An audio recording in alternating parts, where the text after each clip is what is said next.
اپنا آشیانہ کسی عزیز نہیں ہوتا۔ انسان تو انسان، جانور بھی اپنا گھر اجڑتے نہیں دیکھ سکتے اور اس کو بچانے کے لیے ہر حد سے گزرنے پر آمادہ رہتے ہیں۔ ایسے ہی ایک انسان کا فسانہ عبرت اس کا آشیانہ آندھیوں کی زد پر تھا اور وہ اسے طوفان بلاخیر سے بچانے کی خاطر قدم اٹھانے پر تیار تھا۔ عمر آخر کی دوسری شادی کا شخصانہ ہمارے معاشرے کی ایک تلخ حقیقت۔ السلام علیکم، میرا نام ہے سعدی اور آپ دیکھ رہے ہیں صادق لائبریری۔ اس سے پہلے کہ میں اپنے کیس کا آغاز کروں، حسب روایت جو میرے چینل پر نئے ہیں جلدی سے چینل کو سبسکرائب کر لیجئے گا اور بیل کے آئیکن کو پریس کرنے کے بعد اور آل نوٹیفیکیشن کو پریس کرنا ہرگز مت بھولے گا۔ آئیے آغاز کرتے ہیں آج کے کیس کا۔ وقت بڑی ظالم چیز ہے۔ وقت کا پہیہ قدرت کی مقرر کردہ رفتار کے ساتھ مسلسل گھومتا رہتا ہے۔ گردش شام السحر عجب تماشے دکھلاتی ہے۔ وقت ہمیشہ یکساں نہیں رہتا، یہ صورتیں بدل بدل کر ہماری زندگی رقم کرتا ہے۔ مستقبل لمحہ بہ لمحہ حال میں اور حال لحظہ بہ لحظہ ماضی کے سانچے میں ڈھلتا رہتا ہے۔ ماضی انسان کا سرمایہ ہے، اس کا ہمسایہ ہے جو کبھی اور کسی بھی حال میں اس کا پیچھا نہیں چھوڑتا۔ حال کو نکھارنے اور مستقبل کو سنوارنے کے ہزاروں ڈھنگ ہو سکتے ہیں، لیکن دنیا کی کوئی طاقت ماضی کو تبدیل نہیں کر سکتی۔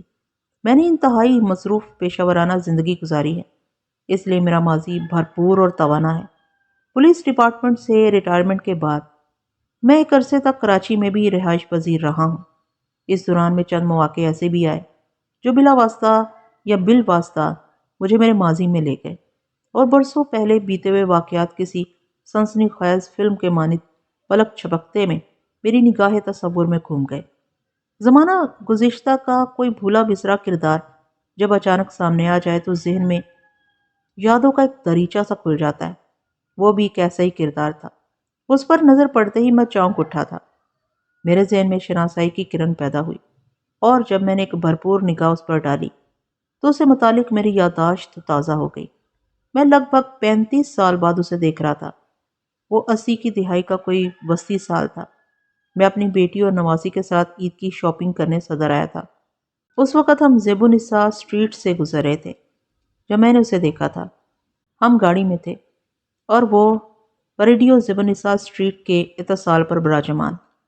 اس کے بیٹھنے کا انداز بھکاریوں ایسا تھا اور حلیہ بھی خاصی حد تک بھیک مانگنے والوں سے مشابہ۔ اس وقت اس کی عمر کم و بیش 60 سال رہی ہوگی۔ ہمیں واپسی کی جلدی تھی۔ ہم اس پروگرام کے تحت شاپنگ کرنے گئے تھے کہ افطار واپس گھر آ کر کریں گے۔ وہ ماہ رمضان کے اختتامی دن تھے اور افطار میں صرف آدھا گھنٹہ باقی رہ گیا تھا، اس لیے میں نے اپنی بیٹی کو گاڑی روکنے کے لیے نہیں کہا۔ مذکورہ گاڑی میرے داماد کی تھی جو میری بیٹی کے تصرف میں رہتی تھی۔ اس وقت ڈرائیونگ بھی وہی کر رہی تھی۔ ان دنوں وہ عید منانے میرے پاس آئی ہوئی تھی۔ رات کو میں جب گھر والوں کے سامنے ماضی کے اس کردار کا ذکر کیا جسے آج میں نے صدر کے علاقے میں بھکاریوں کے روپ میں دیکھا تھا تو سب اصرار کرنے لگے کہ میں اس کے بارے میں تفصیلاً انہیں بتاؤں۔ خاص طور پر میری بیٹی اور حاصل خاص طور پر میری نواسی وہ کہانی سننے کے لیے بےتاب تھی۔ میں نے ان کی پرزور فرمائش پر اپنے ماضی کو آواز دی۔ پہلی ہی صدا پر میرے ذہن نے کتاب ماضی کو کھول کر میرے سامنے رکھ دیا۔ میں صفحہ بہ صفحہ رقم اپنی یادداشت کو پڑھ کر سنانے لگا۔ وہ موسم سرما کی ایک ٹھنڈی ٹھار صبح تھی۔ ان دنوں میں کوٹ اد ضلع مظفر گڑھ کے ایک تھانے میں تعینات تھا۔ میں حسب معمول تھانے پہنچا تو پتہ چلا کہ گزشتہ رات علاقے میں خودکشی کی ایک واردات ہو گئی تھی۔ اس کانسٹیبل نے مجھ تک یہ خبر پہنچائی۔ میں نے اسے پوچھا، طفیل احمد کس نے خودکشی کی ہے بھائی؟ جناب وہ کوئی عورت ہے، کانسٹیبل نے بتایا۔ عورت نے خود کو آگ لگا کر اپنی جان دے دی ہے۔ میں نے پوچھا، اطلاع دینے تھانے کون آیا تھا؟ اس بدبخت عورت کا بیٹا، کانسٹیبل نے جواب دیا۔ اس وقت بھی وہ باہر برآمدے میں بیٹھا ہوا ہے۔ وہ کب سے تھانے میں بیٹھا ہوا ہے؟ جناب تقریباً 2 گھنٹے ہو گئے ہیں اسے یہاں آئے ہوئے، کانسٹیبل نے بتایا۔ وہ صبح ہی یہاں آ گیا تھا۔ اب تک کیا کارروائی کی گئی ہے؟ میں نے قدرے سخت لہجے میں پوچھا۔ کچھ بھی نہیں جناب۔ کچھ بھی کیوں نہیں؟ میں نے اسے گھورا۔ 2 گھنٹے اچھا خاصا وقت ہوتا ہے طفیل احمد۔ وہ جس بھی ہوتے ہوئے بولا، وہ جی ہم آپ کا انتظار کر رہے تھے۔ اگر میں مزید 2 گھنٹے تک تھانے نہ پہنچتا تو تم لوگ یوں ہی ہاتھ پر ہاتھ رکھے بیٹھے رہتے، میں نے طنز آمیز لہجے میں کہا۔ کانسٹیبل نے کوئی جواب نہیں دیا، سر جھکائے خاموش کھڑا رہا۔ میں نے درست لہجے میں پوچھا۔ یہ ایسا ہی افضل شاہ کہاں ہے؟ وہ ادھر تھانے میں ہی ہے جناب، اسے فوراً میرے پاس بھیجو، میں نے تحکمانہ لہجے میں کہا۔ وہ جانے کے لیے مڑا تو میں نے اضافہ کیا، اور ہاں، اطلاع دینے والے جس شخص کو تم لوگوں نے برآمدے میں بٹھا رکھا ہے اسے بھی اندر بھیجو۔ جی سر، کانسٹیبل نے مؤدبانہ انداز میں کہا اور کمرے سے باہر نکل گیا۔ اس تھانے میں متعین ہوئے مجھے زیادہ عرصہ نہیں ہوا تھا۔ یہاں کا نظام بہت بگڑا ہوا تھا، اور خاص طور پر مجھے اوپر سے یہ کہہ کر یہاں بھیجا گیا تھا کہ ڈیوٹی کے ساتھ ساتھ مجھے اس تھانے کا رنگ ڈھنگ بھی بدلنا ہوگا۔ میں نے گزشتہ 2 ماہ کی کوششوں سے اچھی خاصی کامیابی حاصل کر لی تھی۔ تھانے کے عملے میں ASI افضل شاہ کے علاوہ 2-3 کانسٹیبل ہی کام کے بندے تھے جن پر بھروسہ کیا جا سکتا تھا۔ وہ واقعی فرشناس اور دیانتدار پولیس اہلکار تھے۔ میں کسی لمبی چوڑی اکھاڑ پچھاڑ کے بغیر دھیرے دھیرے اس تھانے کا مزاج بدلنا چاہتا تھا۔ میں اس سلسلے میں اپنی گزشتہ کارکردگی سے مطمئن تھا۔ ان دنوں میں تھانے والے کوارٹر کی بجائے کینال کالونی کے ایک چھوٹے سے مکان میں رہائش پذیر تھا، لہٰذا روزانہ آنا جانا پڑتا تھا۔ 24 گھنٹے تھانے کی چوہدی میں موجود رہنا ممکن نہیں تھا۔ کانسٹیبل طفیل فنکاری دکھانے سے باز نہیں آیا تھا۔ بقول اس کے اطلاع دینے والا شخص برآمدے میں بیٹھا ہوا تھا۔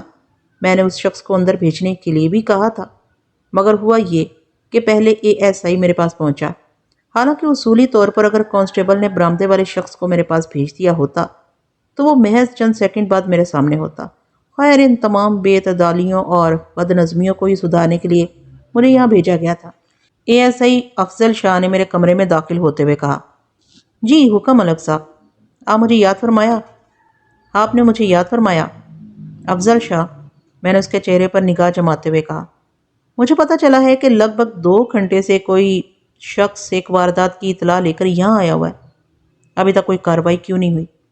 بس جناب، مجھے بھی ابھی تھوڑی دیر پہلے ہی پتہ چلا۔ وہ کسیانہ سا ہو کر بولا۔ آپ کے آنے کا وقت ہو گیا تھا، اس لیے میں نے کسی قسم کی سرگرمی نہیں دکھائی۔ میں نے کہا، تمہیں ابھی کیوں پتہ چلا؟ وہ شخص تو 2 گھنٹے پہلے… میں نے دانستہ جملہ دھورا چھوڑ دیا۔ وہ میرا مقصد سمجھتے ہوئے بولا، جناب دراصل میں تھوڑی دیر کے لیے تھانے سے باہر چلا گیا تھا، اس لیے۔ خیر، میں نے اس کی بات کاٹ دی اور کہا، افضل شاہ، تم سے میری جو امیدیں وابستہ ہیں، مجھے یقین ہے کہ تم ان پر ضرور پورا اترو گے۔ ایک لمحے کے توقف سے میں نے استفسار کیا، یہ خودکشی والا معاملہ کیا ہے؟ ASI نے جواب دینے کے لیے لب کھولے ہی تھے کہ کانسٹیبل طفیل احمد خودکشی کی اطلاع دینے والے شخص کو اندر لے کر آ گیا۔ میں نے کانسٹیبل کو واپس جانے کا اشارہ کرتے ہوئے متذکرہ شخص کو اپنی میز کے سامنے بچھی کرسیوں میں سے ایک پر بیٹھنے کو کہا۔ وہ کرسی پر بیٹھ چکا تو ASI افضل شاہ نے کہا، بندہ آپ کے سامنے حاضر ہو گیا ہے، اب آپ خود ہی اس سے سب کچھ پوچھ لیں۔ میں کچھ پوچھنے سے قبل اپنے سامنے بیٹھے ہوئے شخص کا بغور جائزہ لینے لگا۔ اندازاً اس کی عمر 25 اور 30 کے درمیان رہی ہوگی۔ قد درمیانہ، صحت تسلی بخش اور شکل و صورت قابل تعریف تھی۔ اس کی شخصیت متاثر کن تھی۔ بلا شبہ اسے ایک وجیح شخص کہا جا سکتا تھا، مگر اس وقت اس کا چہرہ حزن و ملال کی عملی تفسیر پیش کر رہا تھا۔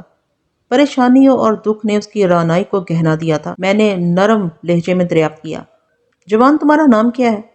جمیل احمد، اس نے متصر سا جواب دیا۔ میں نے کہا، مجھے پتہ چلا ہے کہ تمہاری ماں نے خودکشی کر لی ہے۔ خودکشی؟ اس نے الجھن آمیز سہمی ہوئی نظر سے مجھے دیکھا۔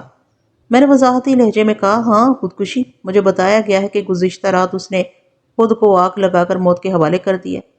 تم اسی واقعے کی رپورٹ درج کروانے آئے ہو نا؟ جی ہاں، وہ لکنت زدہ لہجے میں بولا۔ آیا تو میں اسی واقعے کی رپورٹ درج کروانے ہوں جناب، لیکن… اس نے جملہ دھورا چھوڑ کر سوالیہ نظر سے مجھے دیکھا۔ لیکن کیا؟ میں نے سنجیدہ لہجے میں کہا۔ جناب، یہ خودکشی کا معاملہ نہیں ہے، اس نے 2 ٹوک انداز میں کہا۔ آپ کو غلط اطلاع دی گئی ہے۔ میں نے پوچھا، کیا یہ بات خود تم نے نہیں بتائی؟ ہرگز نہیں جناب، اس کے لہجے میں قطعیت تھی۔ میں نے پرسوچ انداز میں کہا، تو اس کا مطلب ہے کانسٹیبل نے مجھ سے غلط بیانی کی ہے۔ یہی بات ہو سکتی ہے جناب، جمیل احمد نامی اس مصیبت زدہ شخص نے اظہار خیال کیا، حالانکہ میں نے تو خودکشی کا لفظ تک منہ سے نہیں نکالا۔ میں نے جمیل سے پوچھا، تم کس سلسلے میں رپورٹ درج کروانے آئے ہو؟ وہ بولا، تھانے دار صاحب، میری چھوٹی امی کو حادثہ پیش آ گیا ہے۔ رات اتفاقاً ان کے بستر میں آگ لگ گئی، جس میں جل کر وہ اپنی جان سے ہاتھ دھو بیٹھی ہیں، مگر میں اسی واقعے کی اطلاع دینے… وہ رک کر بول رہا تھا۔ کسی نے مشورہ دیا تھا کہ ایسے واقعات میں پولیس کو ضرور خبر کرنا چاہیے، اس لیے میں یہاں چلایا تھا۔ بات کے اختتام تک پہنچتے پہنچتے اس کی آواز بھر آ گئی تھی۔ مجھے کانسٹیبل طفیل پر رہ رہ کر غصہ آ رہا تھا۔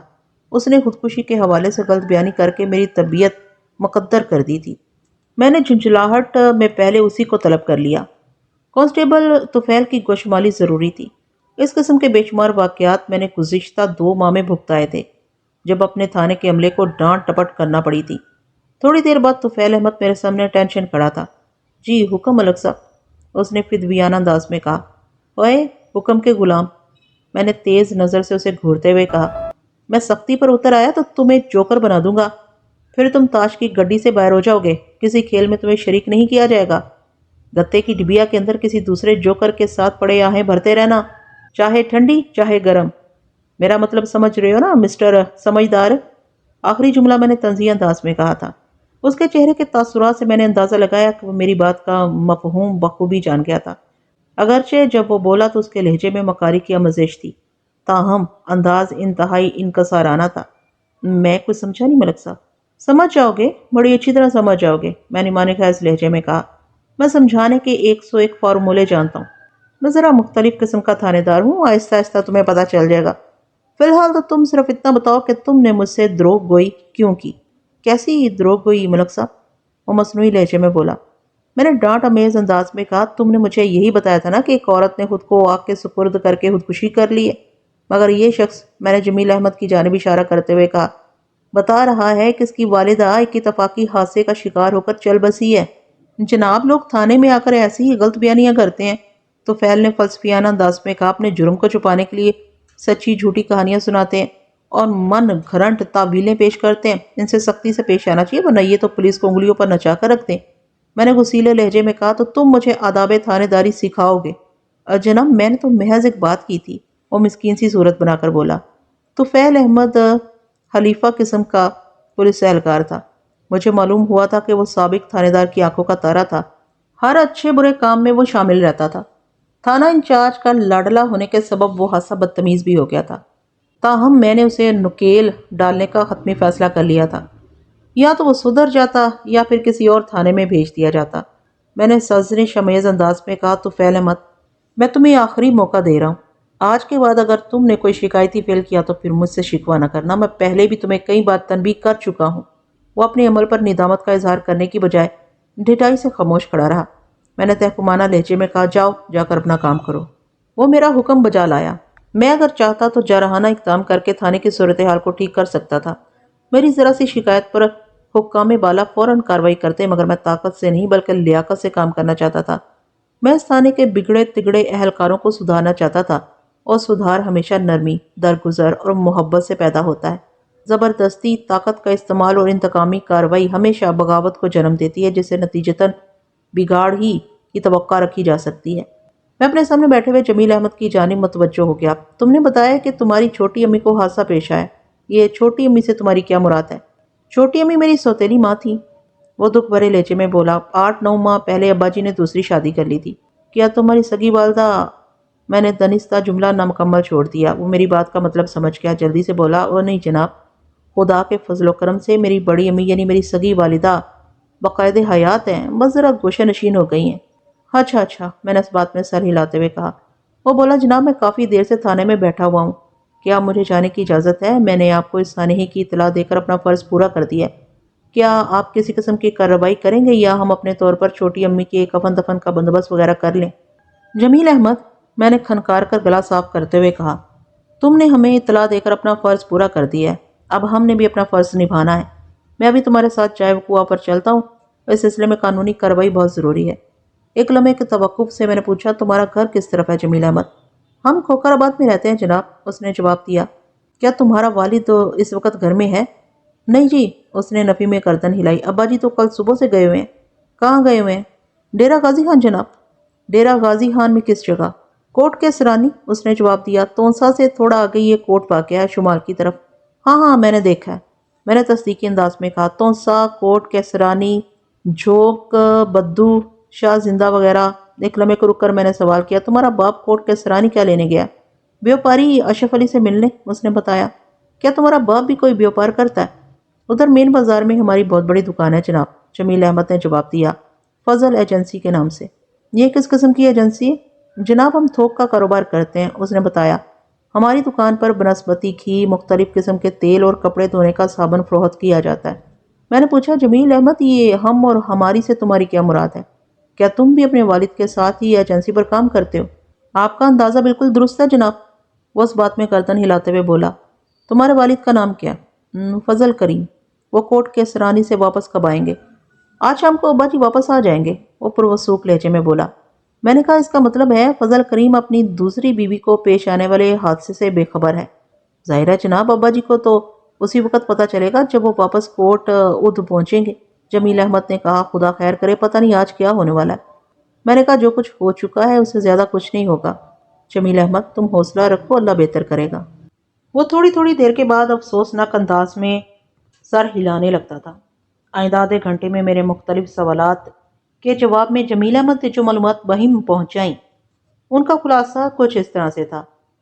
میں نے غیر متعلقہ اور غیر ضروری باتوں کو از خود حذف کر دیا تاکہ آپ کسی قسم کی بوریت محسوس نہ کریں۔ جمیل احمد فضل کریم کی اکلوتی اولاد تھا۔ اکلوتی اولاد ان معنوں میں کہ جمیل کے بعد اس کے 5 بہن بھائی، 3 بہنیں، 2 بھائی پیدائش کے فوراً بعد وفات پا گئے تھے۔ ان پے در پہ سانحات نے جمیل کی والدہ زیتون بی بی کو بری طرح متاثر کیا تھا۔ وہ صدمات جھیلتے جھیلتے چارپائی سے جا لگی تھی اور آج کل تو اس کی سماعت بھی جاتی رہی تھی، گویا وہ مکمل طور پر بہری ہو چکی تھی۔ بنیائی بھی خاصی حد تک کمزور ہو گئی تھی۔ بعض اوقات چہرے پہچاننے میں بھی اسے دقت کا سامنا کرنا پڑتا تھا۔ جمیل کا گھر 2 منزلہ تھا اور پختہ بنا ہوا تھا۔ زیریں منزل پر پہلو با پہلو 2 کمرے بنے ہوئے تھے، ان کے آگے برآمدہ تھا، پھر صحن اور گھر کے بیرونی حصے میں ایک بیٹھک تھی۔ یہ ایک کشادہ کمرہ تھا۔ دوسری منزل پر صرف 2 کمرے تھے، باتھ روم اور باورچی خانہ وغیرہ صحن ہی میں ایک جانب بنے ہوئے تھے۔ جمیل احمد شادی شدہ تھا اور اپنی بیوی زرینہ کے ساتھ زیریں منزل کے کمرے میں رہتا تھا۔ زرینہ کا تعلق موزہ چند والا غازی گھاٹ ضلع مظفر گڑھ سے تھا۔ غازی گھاٹ دریائے سندھ کے کنارے پر واقع ہے۔ دریا کی دوسری جانب ڈیرہ غازی خان کا زرخیز علاقہ ہے۔ زیریں منزل کے دوسرے کمرے میں کلی بحری اور جزوی اندھی خاتون زیتون بی بی کی رہائش تھی۔ فضل کریم اپنی دوسری بیوی کے ساتھ گھر کی بالائی منزل پر رہتا تھا۔ دوسری بیوی کا نام سلمہ تھا۔ جمیل کے مطابق اس کی عمر 20 سال سے زیادہ نہیں تھی، جبکہ فضل کریم 55 کراس کر چکا تھا۔ فضل کریم کی دوسری شادی گویا نوجوانی اور بڑھاپے کا مقابلہ تھا۔ ایسے انوکھے اور یادگار مقابلوں کی ایک آدھ مثال ہر علاقے میں مل جاتی ہے۔ اپنی سنسنی کہانی کے ساتھ فضل کریم نے جب سے دوسری شادی کی تھی، اس کے بعد سے زیتون بی بی سے اس کی رہی صحیح دلچسپی بھی ختم ہو گئی تھی۔ زیتون بی بی راضی برضا قسم کی ایک صابر و شاکر عورت تھی، جس نے فضل کریم کی دوسری شادی پر اف تک نہیں کی تھی۔ حالانکہ وہ اگر چاہتی تو اچھا خاصا ہنگامہ کھڑا کر سکتی تھی۔ اس کا تعلق شجاع آباد ضلع ملتان کے ایک طاقتور زمیندار گھرانے سے تھا، مگر اس نے اسے اپنی قسمت کا لکھا سمجھ کر خاموشی اختیار کر لی تھی۔ سلمہ نہ صرف کم عمر تھی بلکہ حسین و خوبصورت بھی تھی۔ وہ دلکشی میں اپنی مثال آپ تھی۔ لوگ اسے موم کی گڑیا بھی کہتے تھے۔ یہی مرکہ حسن و جمال اب ناپید ہو چکا تھا۔ ظالم آگ نے اس کے گل ایسے بدن کو جھلسا کر رکھ دیا تھا۔ آگ کی پیاسی زبان نے اس کی زندگی چاٹ لی تھی۔ یہ آگ بھی عجیب شے ہے، کہیں اپنی تپش سے سونے کو کندن میں بدل دیتی ہے اور کہیں مرمری بدن کا کوئلہ بنا کر رکھ دیتی ہے۔ حاسد شخص اپنی ہی آگ میں جل کر فنا ہو جاتا ہے، اور جن کے سینے میں عشق و محبت کا شعلہ روشن ہوتا ہے، ان کی نگاہ سے پردے اٹھ جاتے ہیں۔ وہ اس شعلے کی روشنی میں بہت دور تک دیکھنے کی قدرت حاصل کر لیتے ہیں۔ آتش عشق بصارت کو بصیرت میں ڈھال کر انسان کو امر کر دیتی ہے۔ وہ عشق ہی تھا جس نے آتش نمرود کو بہشت زار بنا دیا تھا۔ میں جمیل احمد کے ساتھ جائے وقوع پر پہنچا۔ اس وقت دوپہر ہو چکی تھی۔ ASI افضل شاہ بھی میرے ساتھ تھا۔ کوکر آباد میں فضل کریم کا مکان اپنی گلی کا سب سے نمایاں مکان تھا، کیونکہ باقی تمام مکان ایک منزلہ تھے۔ علاوہ ازیں فضل کریم کا مکان بنا ہوا بھی بہت اچھا تھا۔ جمیل ہمیں مکان کی بالائی منزل پر لے گیا۔ ہم سیدھے اس کمرے میں پہنچے جہاں سلمہ کو وہ حادثہ پیش آیا تھا۔ میں نے جائے وقوع کا بغور جائزہ لیا اور چونک اٹھا۔ سب سے پہلے جو خیال میرے ذہن میں آیا وہ یہ تھا کہ سلمہ کسی اتفاقی حادثے کا شکار نہیں ہوئی تھی۔ یہ خیال بڑا سنسنی خیز تھا اور انکشاف انگیز ہو سکتا تھا۔ وہ سردیوں کا موسم تھا اور رات کو سونے کے لیے لحاف وغیرہ ضرور استعمال کیے جاتے تھے۔ سلمہ اپنے بستر سمیت جل کر کوئلہ ہو گئی تھی۔ اس کی چارپائی بھی تقریباً جل چکی تھی، بس پائیوں کی ادھ جلی کچھ لکڑی باقی تھی۔ اتفاقی حادثے میں کوئی یوں چپ چاپ موت کو گلے نہیں لگا لیتا، جلنے کے اس عمل میں کم از کم آدھا گھنٹہ تو ضرور لگا ہوگا۔ اگر وہ اتفاقی حادثہ تھا تو اس دوران میں سلمہ نے خود کو بچانے کی کوشش کیوں نہیں کی؟ کیا وہ اتنی بے خبر سوئی ہوئی تھی کہ آگ اسے دھیرے دھیرے کھاتی رہی اور اسے مطلق خبر نہ ہو سکی؟ یہ بے خبری سمجھ میں آنے والی بات نہیں تھی۔ میرا ذہن چونکہ ہوشیار ہو چکا تھا، اس لیے میرے تیور بھی بدل گئے۔ میں نے اے ایس آئی کو جائے وقوع کا تفصیلی نقشہ تیار کرنے کی ہدایت کی اور خود جمیل احمد سے پوچھ گچھ شروع کر دی۔ میں لاش کا مکمل معائنہ کر چکا تھا، اس لیے میرے ذہن میں متعدد سوالات سر اٹھا رہے تھے۔ میں نے جمیل احمد کو گھورتے ہوئے پوچھا، تم اسے اتفاقی حادثہ کہتے ہو؟ جناب یہ حادثہ نہیں تو اور کیا ہے، وہ الجھن زدہ لہجے میں بولا۔ میں نے کہا دیکھو جمیل احمد، ایک بات کان کھول کر سن لو اور وہ یہ کہ میں اس واقعے کو اتفاقی حادثہ ماننے کو تیار نہیں ہوں، اس لیے میں نے جملہ دھورا چھوڑ کر اسے سرد نظر سے دیکھا اور اپنی بات مکمل کرتے ہوئے کہا، اگر تم اپنے بیان میں کہیں کوئی گڑبڑ کر رہے ہو تو ابھی وقت ہے، مجھے سب کچھ بتا دو، ورنہ اگر وقت گزر گیا تو پھر تم برے پھنسو گے۔ میری سمجھ میں نہیں آ رہا کہ آپ کیا کہنا چاہتے ہیں۔ میں یہ کہنا چاہتا ہوں برخودار، میں نے اس کے کندھے پر ہاتھ رکھتے ہوئے نرمی سے کہا، کہ کوئی بھی انسان یوں خاموشی سے جل کر ختم نہیں ہو جاتا۔ وہ اپنی جان بچانے کے لیے ہاتھ پاؤں مارتا ہے، واویلا مچاتا ہے اور کچھ نہیں تو چیختا چلاتا ہے۔ کیا تم نے سلمہ کے چیخنے چلانے کی آواز سنی تھی؟ اور اگر سنی تھی تو پھر تم نے اسے بچانے کی کوشش کیوں نہیں کی؟ اور منت امیز لہجے میں بولا تھانے دار صاحب، آپ میری بات کا یقین کریں، میں نے سلمہ یعنی چھوٹی امی کے چیخنے چلانے کی کوئی آواز نہیں سنی۔ وہ تو اگر اف بھی کر دیتی تو میں بھاگا بھاگا اوپر پہنچ جاتا۔ میں نے ہمیشہ ان کا بہت خیال رکھا ہے۔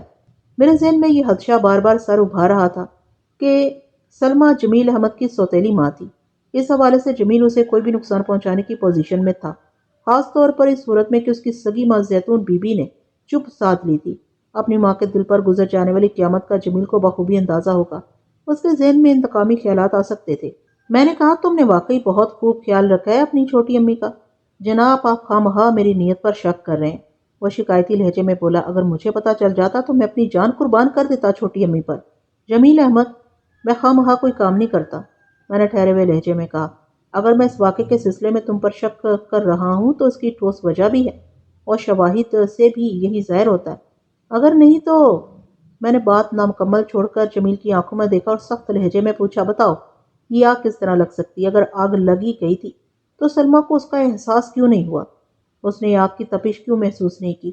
اپنی جان بچانے کے لیے جدوجہد کیوں نہیں کی؟ کیوں نہیں؟ آخر کیوں نہیں؟ میرے پہ در پہ سوالیاتی حملوں نے اسے بوکھلا دیا۔ کپ کپاتے ہوئے لہجے میں بولا، تھانے دار صاحب میں زیادہ عقل مند نہیں ہوں، اس لیے ہو سکتا ہے کہ آپ کو میرا جواب پسند نہ آئے۔ میں نے کہا، تم عقل مند ہو جمیل احمد، اس لیے تو تھوک کا کاروبار کر رہے ہو۔ گھی، تیل اور صابن کا حساب کتاب اور ناپ تول بغیر عقل کے ممکن نہیں۔ تم جمع و تفریق کی نزاکتوں سے بخوبی آگاہ ہو۔ دو اور دو چار کا حساب تم بڑی اچھی طرح کر سکتے ہو اور میرے تمام سوالوں کے جواب دو اور دو چار کے اصول کا تقاضا کرتے ہیں۔ ذرا سوچو، ذہن میں جمع تفریق کرو پھر جواب دو۔ وہ امداد طلب نظروں سے مجھے دیکھنے لگا، پھر تھوک نگلتے ہوئے بولا، جناب میں سمجھتا ہوں آگ بڑے تکاری والے کوئلوں سے لگی ہوگی۔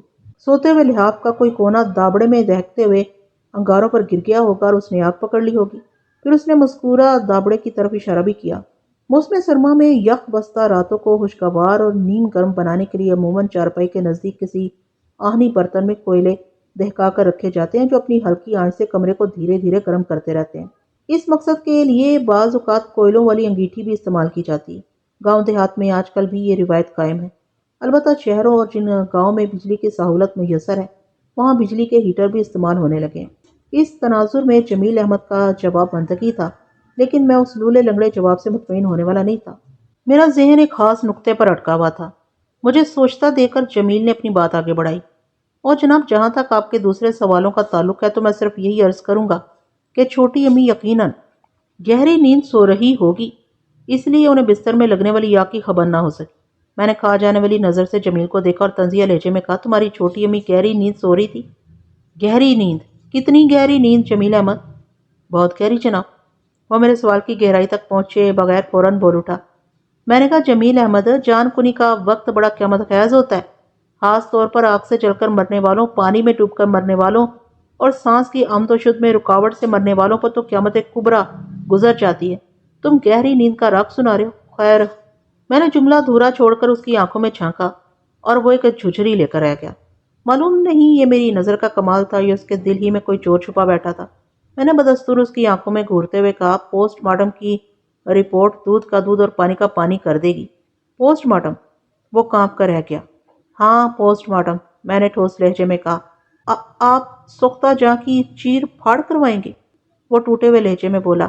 اب اس میں بچا ہی کیا ہے تھانے دار صاحب، میں ہاتھ جوڑ کر آپ سے درخواست کرتا ہوں۔ اس نے باقاعدہ ہاتھ جوڑ دی اور سماجت امیز لہجے میں بولا، خدا کے واسطے تھانے دار صاحب، پوسٹ مارٹم کروا کر چھوٹی امی کی بے حرمتی نہ کریں۔ یہ پہلے ہی بڑی بے کسی کی موت مری ہے۔ کاش مجھے پتا چل جاتا، کاش میں جان جاتا کہ وہ کتنے بڑے حادثے کا شکار ہونے جا رہی ہے۔ کاش۔ جمیل احمد کا لہجہ مجھے الجھا رہا تھا۔ اس کی باتوں سے ظاہر ہوتا تھا کہ اس معاملے میں اس کے ہاتھ صاف تھے، مگر میرے ذہن کو جب تک اس سوال کا کوئی تسلی بخش جواب نہ مل جاتا کہ جلنے کے دوران میں سلمہ نے زندگی بچانے کی کوشش کیوں نہیں کی، اس وقت تک میں کسی اور انداز میں نہیں سوچ سکتا تھا۔ اب ممکنہ جواب تو یہی ہو سکتا تھا کہ وہ ایسی کوشش یا جدوجہد کے قابل ہی نہیں تھی۔ اس قرین قیاس جواب پر سوال اٹھتا تھا کہ اپنی جان بچانے کی وہ جدوجہد ناقابل کیوں تھی؟ کیا اسے ناقابل بنانے میں کسی کا ہاتھ تھا؟ آخر کس کا؟ میں نے جمیل کو مخاطب کرتے ہوئے کہا، حقائق تک پہنچنے کے لیے بعض اوقات ایسے عمل سے بھی گزرنا پڑتا ہے جو دوسروں کی نظر میں ناخوشگوار ہو سکتے ہیں، مگر ہماری مجبوری ہوتی ہے۔ ہم خواہ کسی کی دل آزاری نہیں کرتے۔ چھوٹی امی کا پوسٹ مارٹم آپ کیوں کروانا چاہتے ہیں؟ اس نے پوچھا۔ اس سلسلے میں آپ کو کون سی مجبوری درپیش ہے تھانے دار صاحب؟ میں نے کہا، برخودار، میں تمہاری چھوٹی امی کی موت کا سبب معلوم کرنا چاہتا ہوں۔ سبب تو صاف ظاہر ہے، وہ بیزاری سے بولا۔ ظالم آگ نے چھوٹی امی کی جان لے لی۔ میں نے کہا، اس خیال میں نہ رہنا کہ میں تمہاری رائے سے اتفاق کر لوں گا۔ یہ بات دو اور دو چار کی طرح ہے۔ جس وقت سلمہ کا بستر چل رہا تھا اس وقت یا تو وہ زندہ نہیں تھی یا پھر مزاحمت کے قابل نہیں تھی۔ اگر وہ زندہ نہیں تھی تو اس کی زندگی کس نے چھینی؟ اور اگر زندہ تھی مگر جدوجہد کے قابل نہیں تھی تو اسے اس حال کو کس نے پہنچایا؟ ایک لمحے کو رک کر میں نے اپنی بات مکمل کر دی۔ جمیل احمد ان سوالات کے جوابات پوسٹ مارٹم کی رپورٹ دے گی۔ کیا اس حالت میں پوسٹ مارٹم ممکن ہو سکے گا؟ جمیل نے سلمہ کی لاش کی طرف اشارہ کرتے ہوئے شکستہ لہجے میں پوچھا۔ اس کے جسم پر بچا ہی کیا ہے؟ میں نے کہا، پوسٹ مارٹم کے لیے تو ایک ہڈی کافی ہوتی ہے۔ وہ بے بسی سے نفی میں سر ہلانے لگا۔ میں نے ذرا مختلف زاویے سے سوالات شروع کیے۔ جمیل احمد، تمہیں کس وقت پتا چلا کہ بالائی منزل پر یہ واقعہ پیش آ چکا ہے؟ آج صبح جناب، اس نے بتایا۔ جب حسب معمول چھوٹی امی نیچے نہیں آئی تو زرینہ نے مجھے اوپر جا کر دیکھنے کو کہا۔ میں نے بالائی منزل پر جا کر چھوٹی امی کے کمرے کا دروازہ تھپ تھپایا، پھر اندر سے کوئی جواب آیا اور نہ ہی کسی قسم کے رد عمل کا مظاہرہ کیا گیا۔ یہ سب کچھ خلاف معمول تھا، اس لیے مجھے تشویش ہوئی۔ ابا جی تو کل ہی کے گئے ہوئے تھے اور رات کو چھوٹی امی اکیلی اپنے کمرے میں سوئی تھی۔ میں نے تجسس سمیز پریشانی کے ہاتھوں مجبور ہو کر دروازے کو اندر کی جانب دھکیلا تو وہ کھلتا چلا گیا۔ پھر جب کمرے کے اندرونی منظر پر میری نگاہ گئی تو میں کانپ کر رہ گیا۔ چھوٹی امی اپنے بستر سمیت جل کر راکھ ہو چکی تھی۔ میں جانتا تھا رات انہوں نے دہکتے ہوئے کوئلوں والا دابڑا اپنی چارپائی کے قریب رکھا تھا۔ میں یہی سمجھا کہ لحاف کا کوئی کونا سوتے میں دابڑے کی آگ سے چھو گیا ہوگا، جس سے بستر نے آگ پکڑ لی اور وہ روحانسا ہو گیا اور بات ادھوری چھوڑ کر متوحش نظر سے مجھے دیکھنے لگا۔ میں نے پوچھا، تم لوگ صبح کتنے بجے ناشتہ کرتے ہو؟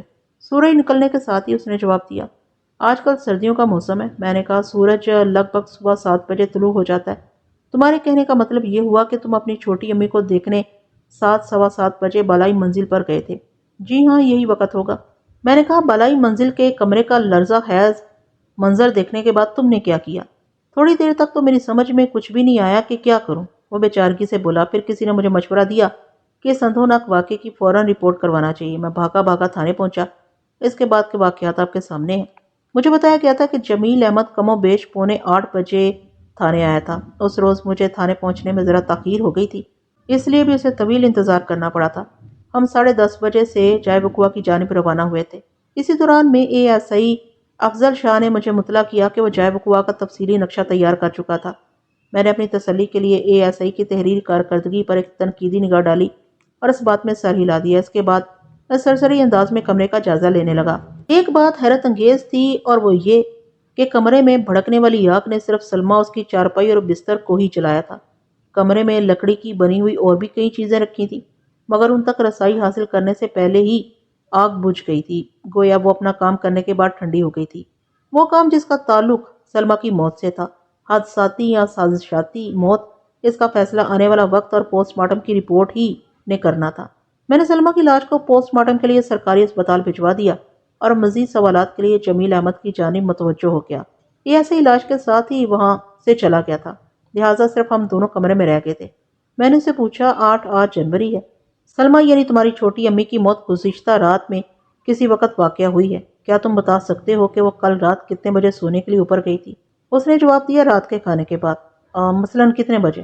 یہی کوئی 7-8 بجے تک۔ 7 اور 8 میں 1 گھنٹے کا فرق ہے۔ وہ بولا، ہم رات کا کھانا مغرب کی نماز کے فوراً بعد کھا لیتے ہیں۔ آج کل 5:15 بجے تک نماز ہوتی ہے۔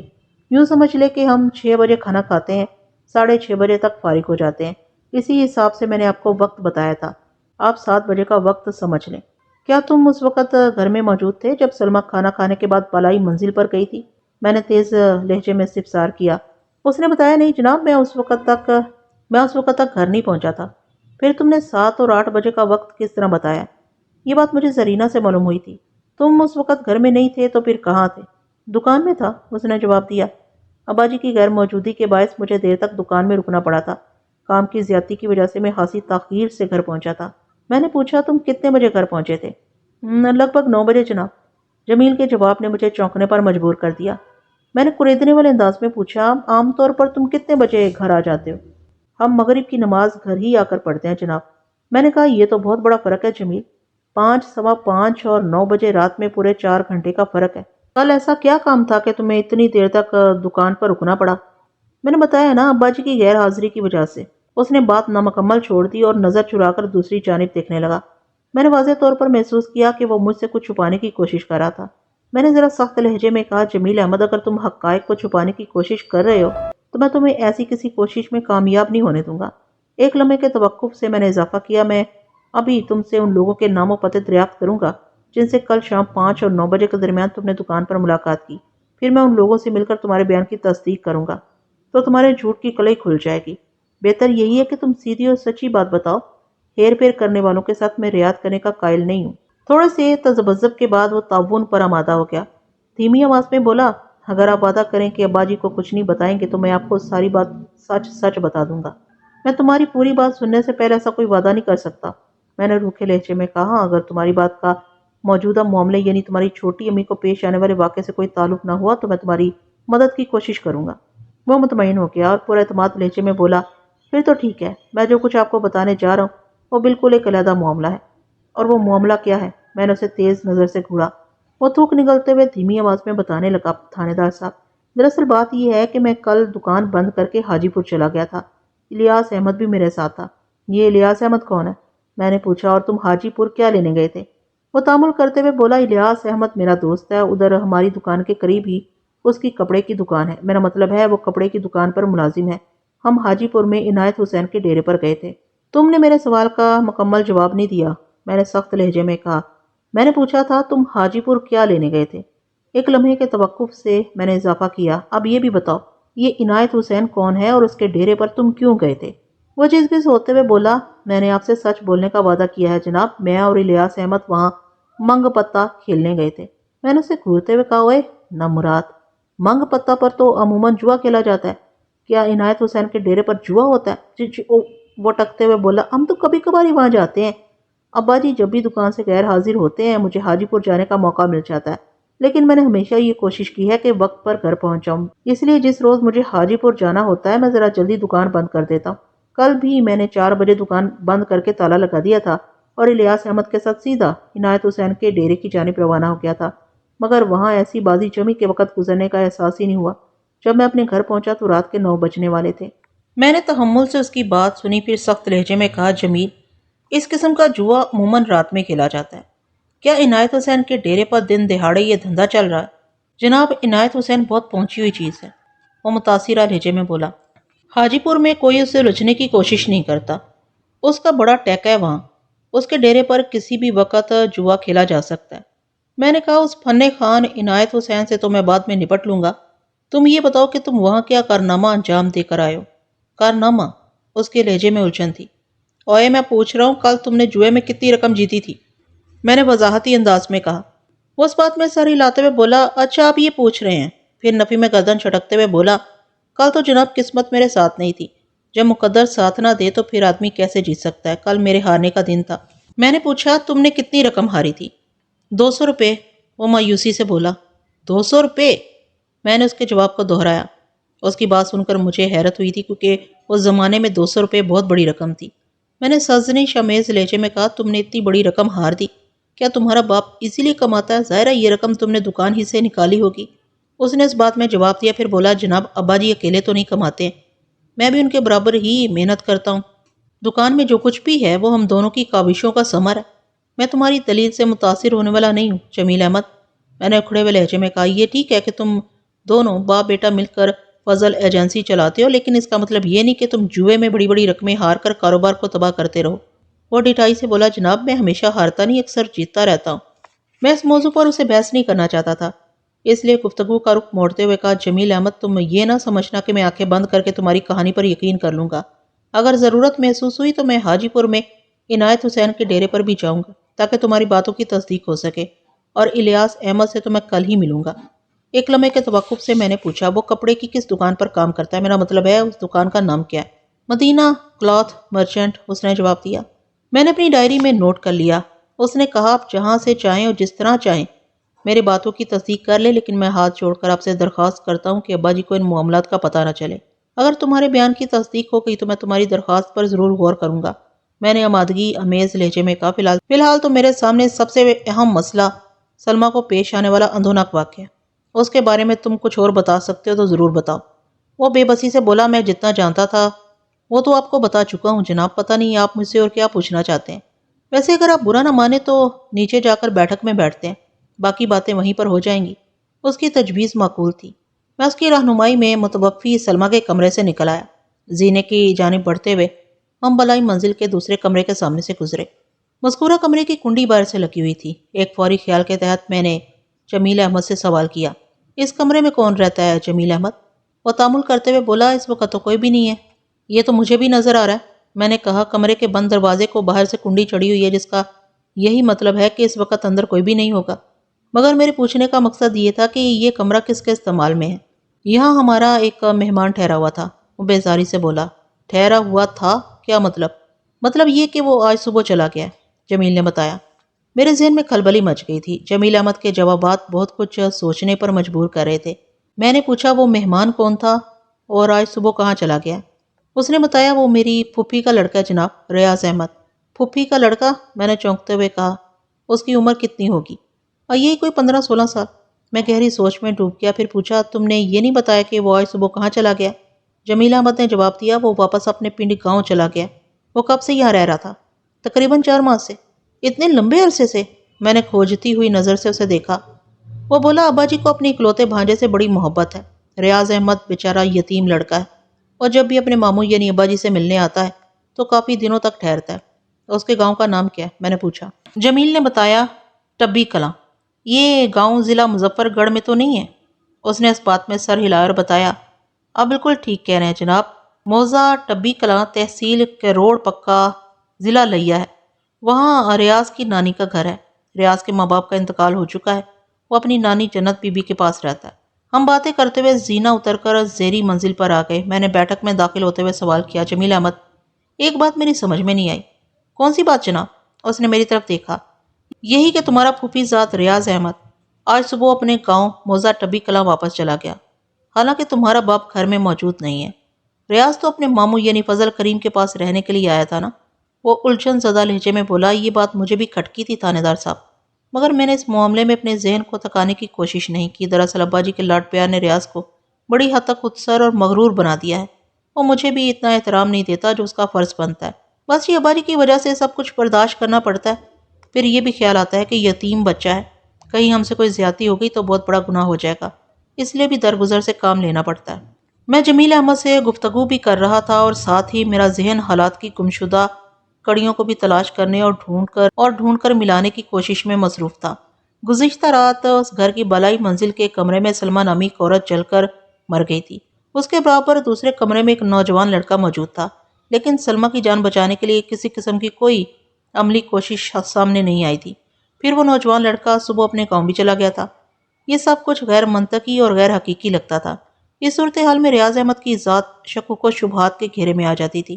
میں نے اسی نقطے کو ذہن میں رکھتے ہوئے جمیل احمد سے سوال کیا جمیل احمد، کیا تم مجھے بتاؤ کہ ریاض آج صبح کتنے بجے گھر سے نکلا تھا؟ اس نے جواب دیا، جناب جب میں سو کر اٹھا تو وہ گھر سے رخصت ہو چکا تھا، وہ مجھ سے مل کر نہیں گیا۔ یہ بات اور بھی چوکانے والی تھی۔ میں نے پوچھا، تم آج کتنے بجے بیدار ہوئے تھے؟ تقریباً 6 بجے، اس نے بتایا۔ اس وقت تو بالکل اندھیرا ہوگا، میں نے کہا، اور سردی بھی غضب کی پڑ رہی ہے۔ اتنی صبح ریاض کا گھر سے نکل جانا میری سمجھ میں نہیں آ رہا۔ مجھے بھی یقین نہیں آیا تھا، جمیل احمد نے کہا، لیکن جب زرینہ نے مجھے بتایا کہ وہ جا چکا ہے تو یقین کرنے کے سوا میرے پاس کوئی چارہ بھی نہیں تھا۔ کیا وہ جاتے ہوئے زرینہ سے مل کر گیا تھا؟ میں نے پوچھا۔ نہیں جناب۔ پھر تمہاری بیوی زرینہ نے اتنے وثوق سے یہ بات کیسے کہی؟ جمیل نے بتایا، زرینہ مجھ سے پہلے بیدار ہو جاتی ہے۔ آج صبح وہ لگ بھگ 5:30 بجے اٹھ گئی تھی۔ وہ باتھ روم جانے کے لیے جب ذہن میں آئی تو بیرونی دروازے کی کنڈی کھلی دیکھ کر سمجھ گئی کہ ریاض منہ اندھیرے ہی جا چکا ہے۔ ایک لمحے کو رک کر اس نے مجھے دیکھا اور اپنا بیان جاری رکھتے ہوئے بولا، زرینہ کی زبانی مجھے معلوم ہوا کہ وہ کل دن میں اسے بتا چکا تھا کہ اگلے روز یعنی آج وہ اپنے گاؤں چلا جائے گا، مگر زرینہ کو یہ توقع نہیں تھی کہ وہ اتنی صبح گھر سے نکل جائے گا۔ کیا زرینہ نے تمہیں کل رات یہ بات ہی بتائی تھی؟ نہیں جناب، اس نے کل رات ایسا کوئی ذکر نہیں کیا تھا، جمیل احمد نے کہا۔ ممکن ہے اس کی وجہ یہ رہی ہو کہ میں گزشتہ رات حاسی تاہیر سے گھر پہنچا تھا۔ آپ تو جانتے ہیں جناب، گاؤں دیہات میں موسم سرما میں 9 بجے یوں محسوس ہوتا ہے جیسے آدھی رات گزر گئی ہو۔ اس کی دلیل میں وزن تھا۔ میں نے پوچھا، جمیل احمد، تمہاری بیوی زرینہ نے بیرونی دروازے کی کنڈی کھلی دیکھ کر یقین کر لیا کہ ریاض وہاں سے جا چکا تھا، یا اس نے اوپر ریاض کے کمرے میں جا کر اس بات کی تصدیق بھی کی تھی؟ مجھے معلوم نہیں جناب، وہ بے بسی سے بولا۔ زرینہ نے اس حوالے سے کوئی بات نہیں کی تھی۔ میں نے پوچھا، جمیل احمد، کیا تمہیں یہ بات عجیب سی نہیں لگتی کہ گزشتہ رات ایک کمرے میں تمہاری چھوٹی امی کے ساتھ آتش زدگی کا وہ جان لیوا واقعہ پیش آیا، اور اسی رات دوسرے کمرے میں تمہارا پھوپھی زاد آرام سے سوتا رہا، پھر اگلی صبح وہ منہ اندھیرے چپ چاپ گھر سے نکل گیا؟ تم کیا محسوس کرتے ہو ان واقعات سے؟ کچھ بھی نہیں جناب، وہ ہونکوں کی طرح میرا چہرہ دیکھتے ہوئے بولا۔ ریاض کو آج جانا تھا، وہ چلا گیا۔ چھوٹی امی کی قسمت میں شاید ایسی ہی بے کسی کی موت لکھی ہوئی تھی۔ انسان اپنے مقدر سے تو نہیں لڑ سکتا نا تھانے دار صاحب۔ آخری جملہ ادا کرتے ہوئے اس کی آواز بھر آ گئی۔ میں اس رائے پر اس کی عقل کا ماتم کرنے کے سوا اور کچھ بھی نہیں کر سکتا تھا۔ اس کی جذباتیت سے بعض اوقات مجھے لگتا تھا کہ اس کے من میں کوئی کھوٹ نہیں اور وہ جو کچھ کہہ رہا ہے سچ کہہ رہا ہے، لیکن کسی وقت مجھے یوں محسوس ہونے لگتا تھا جیسے وہ مکمل اور بھرپور اداکاری کر رہا ہے۔ ریاض احمد رات کے جس حصے میں گھر سے نکلا تھا اس سے ذہن بہت دور تک سوچ سکتا تھا، اور وہ بھی پھر کب کبھی تاریک کر دینے والی ٹھنڈی ٹھار رات میں۔ موسم سرما کے ان دنوں میں تو لوگ لحافوں میں گھس کر سورج طلوع ہونے کا انتظار کرتے ہیں۔ میں نے جمیل سے پوچھا، تم نے بتایا کہ صبح زرینہ کی زبانی تمہیں معلوم ہوا تھا کہ ریاض اپنے گاؤں چلا گیا تھا، اور یہ بھی تمہارا ہی بیان ہے کہ جب ناشتے کے وقت تمہاری چھوٹی امی نیچے نہیں اتری تو تم نے اپنی بیوی کے کہنے پر اوپر جا کر دیکھا تھا؟ وہ میری بات پوری توجہ سے سننے کے بعد بولا، جی ہاں، میں نے یہی بتایا تھا۔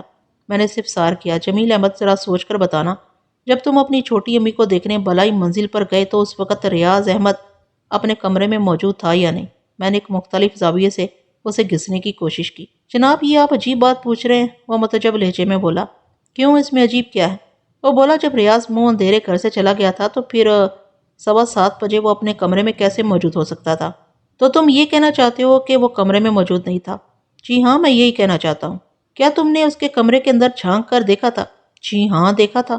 کیا اس وقت اس کے کمرے کا دروازہ کھلا ہوا تھا یا تم نے اسے کھولا تھا؟ میں نے سلسلہ سوالات کو جاری رکھتے ہوئے کہا۔ وہ ایک طویل سانس خارج کرتے ہوئے بولا، ریاض والے کمرے کا دروازہ اس وقت چوپٹ کھلا ہوا تھا، ریاض کمرے میں موجود نہیں تھا۔ زرینہ کی زبانی چونکہ مجھے اس کے چلے جانے کے بارے میں معلوم ہو چکا تھا، اس لیے میں نے دروازہ بند کر کے باہر سے کنڈی لگا دی تھی۔ تم نے پہلے ریاض والے کمرے کے دروازے کو کنڈی چڑھائی تھی یا چھوٹی امی کے کمرے میں داخل ہوئے تھے؟ اس نے جواب دیا، پہلے میں نے ریاض والے کمرے کا دروازہ بند کر کے اسے کنڈی لگائی تھی، بعد ازاں چھوٹی امی والے کمرے میں گیا تھا۔ کیا تمہاری بیوی زرینہ اس وقت گھر میں موجود ہے؟ جی ہاں، وہ گھر ہی میں ہے۔ میں اس سے بھی چند سوالات کرنا چاہتا ہوں۔ کسی ہچکچاہٹ کے بغیر اس نے مجھے زرینہ سے پوچھ تاچھ کی اجازت دے دی اور پوچھا، تھانے دار صاحب، آپ گھر کے اندرونی حصے میں چلیں گے یا زرینہ کو میں یہیں بلا لوں؟ وہ اگر یہیں بیٹھک میں آ جائے تو زیادہ اچھا ہے، میں نے کہا، مگر ایک بات ذہن میں رکھنا کہ میں بالکل تنہائی میں اسے پوچھ پرتیت کرنا چاہتا ہوں، تم ہمارے درمیان موجود نہیں ہوگے۔ وہ پورے اعتماد لہجے میں بولا، فکر نہ کریں تھانے دار صاحب، جیسا آپ چاہتے ہیں بالکل ویسا ہی ہوگا، میں ابھی زرینہ کو لے کر یہاں آتا ہوں۔ پھر وہ گھر کے اندرونی حصے میں غائب ہو گیا۔ میں بیٹھک میں بیٹھا موجودہ حالات اور پس پردہ حقائق پر غور کرتا رہا۔ جمیل احمد سے میں نے خاصی تفصیلی پوچھ گچھ کر لی تھی اور ایک محتاط اندازے کے مطابق وہ اس معاملے میں مجھے زیادہ قصوروار نظر نہیں آیا تھا۔ ممکن ہے بعد میرا یہ اندازہ سراسر غلط ثابت ہو جاتا، مگر سر دست وہ مجھے بے گناہ دکھائی دے رہا تھا۔ البتہ اس وقت میرے شک کا دائرہ ریاض احمد کو اپنے گھیرے میں مقید کرنے کی کوشش کر رہا تھا۔ اس وقت اس گھر میں جمیل اور زرینہ کے علاوہ فضل کریم کی پہلی بیوی زیتون بی بی بھی موجود تھی۔ تاہم اس سے بات کرنے کا کوئی فائدہ نہیں تھا۔ مجھے معلوم ہو چکا تھا کہ وہ مکمل طور پر بحری اور جزوی طور پر اندھی ہو چکی تھی، لہٰذا اسے مغز ماری کرنا وقت ضائع کرنے کے مترادف تھا۔ تھوڑی دیر بعد زرینہ سر پر دوپٹہ درست کرتے ہوئے بیٹھک میں داخل ہوئی۔ اس کے پیچھے جمیل احمد بھی نظر آ رہا تھا، تاہم وہ دروازے میں ہی رک گیا تھا۔ وہیں سے اس نے کہا، تھانے دار صاحب، آپ زرینہ سے جو بھی پوچھنا چاہیں پوچھ لیں، اس دوران میں بیٹھک سے باہر ہی رہوں گا۔ ٹھیک ہے، تم سمجھداری کا مظاہرہ کر رہے ہو، میں نے سراہنے والے انداز میں کہا۔ میں زرینہ کو مشکل سوالات سے زیادہ پریشان نہیں کروں گا۔ جمیل احمد کا چہرہ دروازے میں سے غائب ہو گیا۔ میں زرینہ کی جانب متوجہ ہو گیا۔ وہ سانولی رنگت کی مالک ایک واجبی سی شکل و صورت کی عورت تھی۔ عمر میں جمیل سے 2-3 سال کم رہی ہوگی۔ وہ اپنی وضاحت اور بات چیت سے مکمل دیہاتن لگتی تھی۔ یہ بات مجھے پہلے ہی معلوم ہو چکی تھی کہ زرینہ کا تعلق مظفر گڑھ ہی کے علاقے غازی گھاٹ سے تھا۔ وہ موضع چند والا کی رہنے والی تھی۔ ان کی شادی کو لگ بھگ 2.5 سال ہو چکے تھے، مگر وہ اولاد ایسی نعمت سے ابھی تک محروم ہی تھے۔ رسمی گفتگو کے بعد میں فوراً اپنے مطلب کے موضوع پر آ گیا۔ میں نے کہا، زرینہ، ابھی تھوڑی دیر پہلے میں نے تمہارے شوہر جمیل احمد سے ڈھیروں سوال پوچھے ہیں، اور اب تمہاری باری ہے۔ مجھے امید ہے میں جو کچھ تم سے پوچھوں گا تم اس کا سیدھا اور سچا جواب دو گی۔ آپ پوچھیں جی، وہ سنجیدگی سے بولی۔ میں رتی برابر جھوٹ نہیں بولوں گی۔ میں نے پوچھا، کل رات جمیل کتنے بجے گھر آیا تھا؟ میں ابتدائی سوالات کے ذریعے جمیل کے بیان کو چیک کرنا چاہتا تھا۔ وہ بولی، بڑی دیر سے آیا تھا جناب۔ مثلاً کتنی دیر سے؟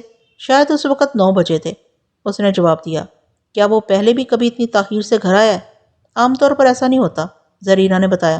جمیل اور چاچا فضل ایک ساتھ ہی گھر میں آ جاتے ہیں، مگر کبھی کبھار جمیل کو دیر بھی ہو جاتی ہے۔ میں نے کہا، کل صبح تمہارا چاچا فضل زرینہ کا سسر فضل کریم کوٹ کیسرانی ضلع ڈیرہ غازی خان چلا گیا تھا۔ میری بات پوری ہونے سے بیشتر ہی وہ بول اٹھی۔ وہ اکثر کوٹ ات سے باہر آتا جاتا رہتا ہے۔ کیسرانی کوٹ کیسرانی میں وہ بیوپاری اشرف علی کے پاس گیا، آج واپس آ جائے گا۔ یہ بات مجھے معلوم ہو چکی ہے، میں نے کہا۔ پھر پوچھا، تم ذرا سوچ کر بتاؤ، کیا پہلے جب کبھی جمیل دیر سے گھر آیا تو تمہارا چاچا یہیں کوٹ اد میں موجود ہوتا تھا؟ وہ چند لمحے غور و فکر کرنے کے بعد بولی، میں نے کبھی پہلے اس بات پر توجہ نہیں دی تھی، مگر اب مجھے یاد آ رہا ہے کہ جمیل انہی دنوں دیر تک دکان پر رہتا ہے جب چاچا فضل کہیں باہر گیا ہوتا ہے۔ میں نے پوچھا، جمیل نے کبھی اس تاخیر کی وجہ بھی بتائی ہے؟ وہ تو یہی کہتا ہے کہ چاچا کے جانے کے بعد دکان پر کام زیادہ ہو جاتا ہے، اور تم اس کی بات کا یقین کر لیتی ہو؟ ہاں جی، یقین کر لیتی ہوں۔ مجھے اس کی سادگی پر حیرت نہیں ہوئی۔ میں نے اسے جمیل کی غیر نصابی سرگرمیوں کے بارے میں بتانا ضروری نہیں سمجھا، اور دوبارہ اصل موضوع کی طرف آتے ہوئے سوال کیا، زرینہ، جمیل نے مجھے بتایا کہ کل رات تمہاری سوتیلی ساس یعنی متوفی سلمہ ٹھیک ٹھاک اپنے کمرے میں گئی تھی۔ جی ہاں، وہ معمول کے مطابق ہی اوپر منزل پر گئی تھی، اس نے جواب دیا۔ میں نے پوچھا، رات کا کھانا تم دونوں نے ایک ساتھ ہی کھایا تھا؟ دونوں نے نہیں، بلکہ ہم چاروں نے ایک ساتھ کھایا تھا۔ کون چاروں؟ میں، سلمہ، زیتون چاچی اور ریاض، زرینہ نے جواب دیا۔ کھانا کھا کر چاچی تو اپنے کمرے میں چلی گئی تھی، اور ریاض گھر سے باہر نکل گیا تھا۔ تھوڑی دیر بعد سلمہ اوپر اپنے کمرے میں چلی گئی تھی اور اپنے ساتھ دہکتے ہوئے کوئلوں والا تابڑا بھی لے گئی تھی۔ میں نے کہا، اس کا مطلب ہے تابڑے یعنی تکاڑی میں آگ اس نے کمرے میں جا کر نہیں جلائی تھی، بلکہ نیچے سے وہ کوئلے دہکا کر اپنے ساتھ لے گئی تھی۔ جی ہاں، ایسے ہی ہوا تھا۔ زرینہ، میں نے کہا، تمہارا کیا خیال ہے؟ سلمہ جن حالات میں موت کا شکار ہوئی ہے اس میں کہیں کوئی گڑبڑ نہیں ہے؟ کیسی گڑبڑ جناب؟ اس نے چونک کر ہراساں نظروں سے مجھے دیکھا۔ میں نے وضاحتی انداز میں کہا، مثلاً یہ کہ سلمہ آگ میں جل کر مر گئی اور کسی کو کانو کان خبر نہ ہوئی۔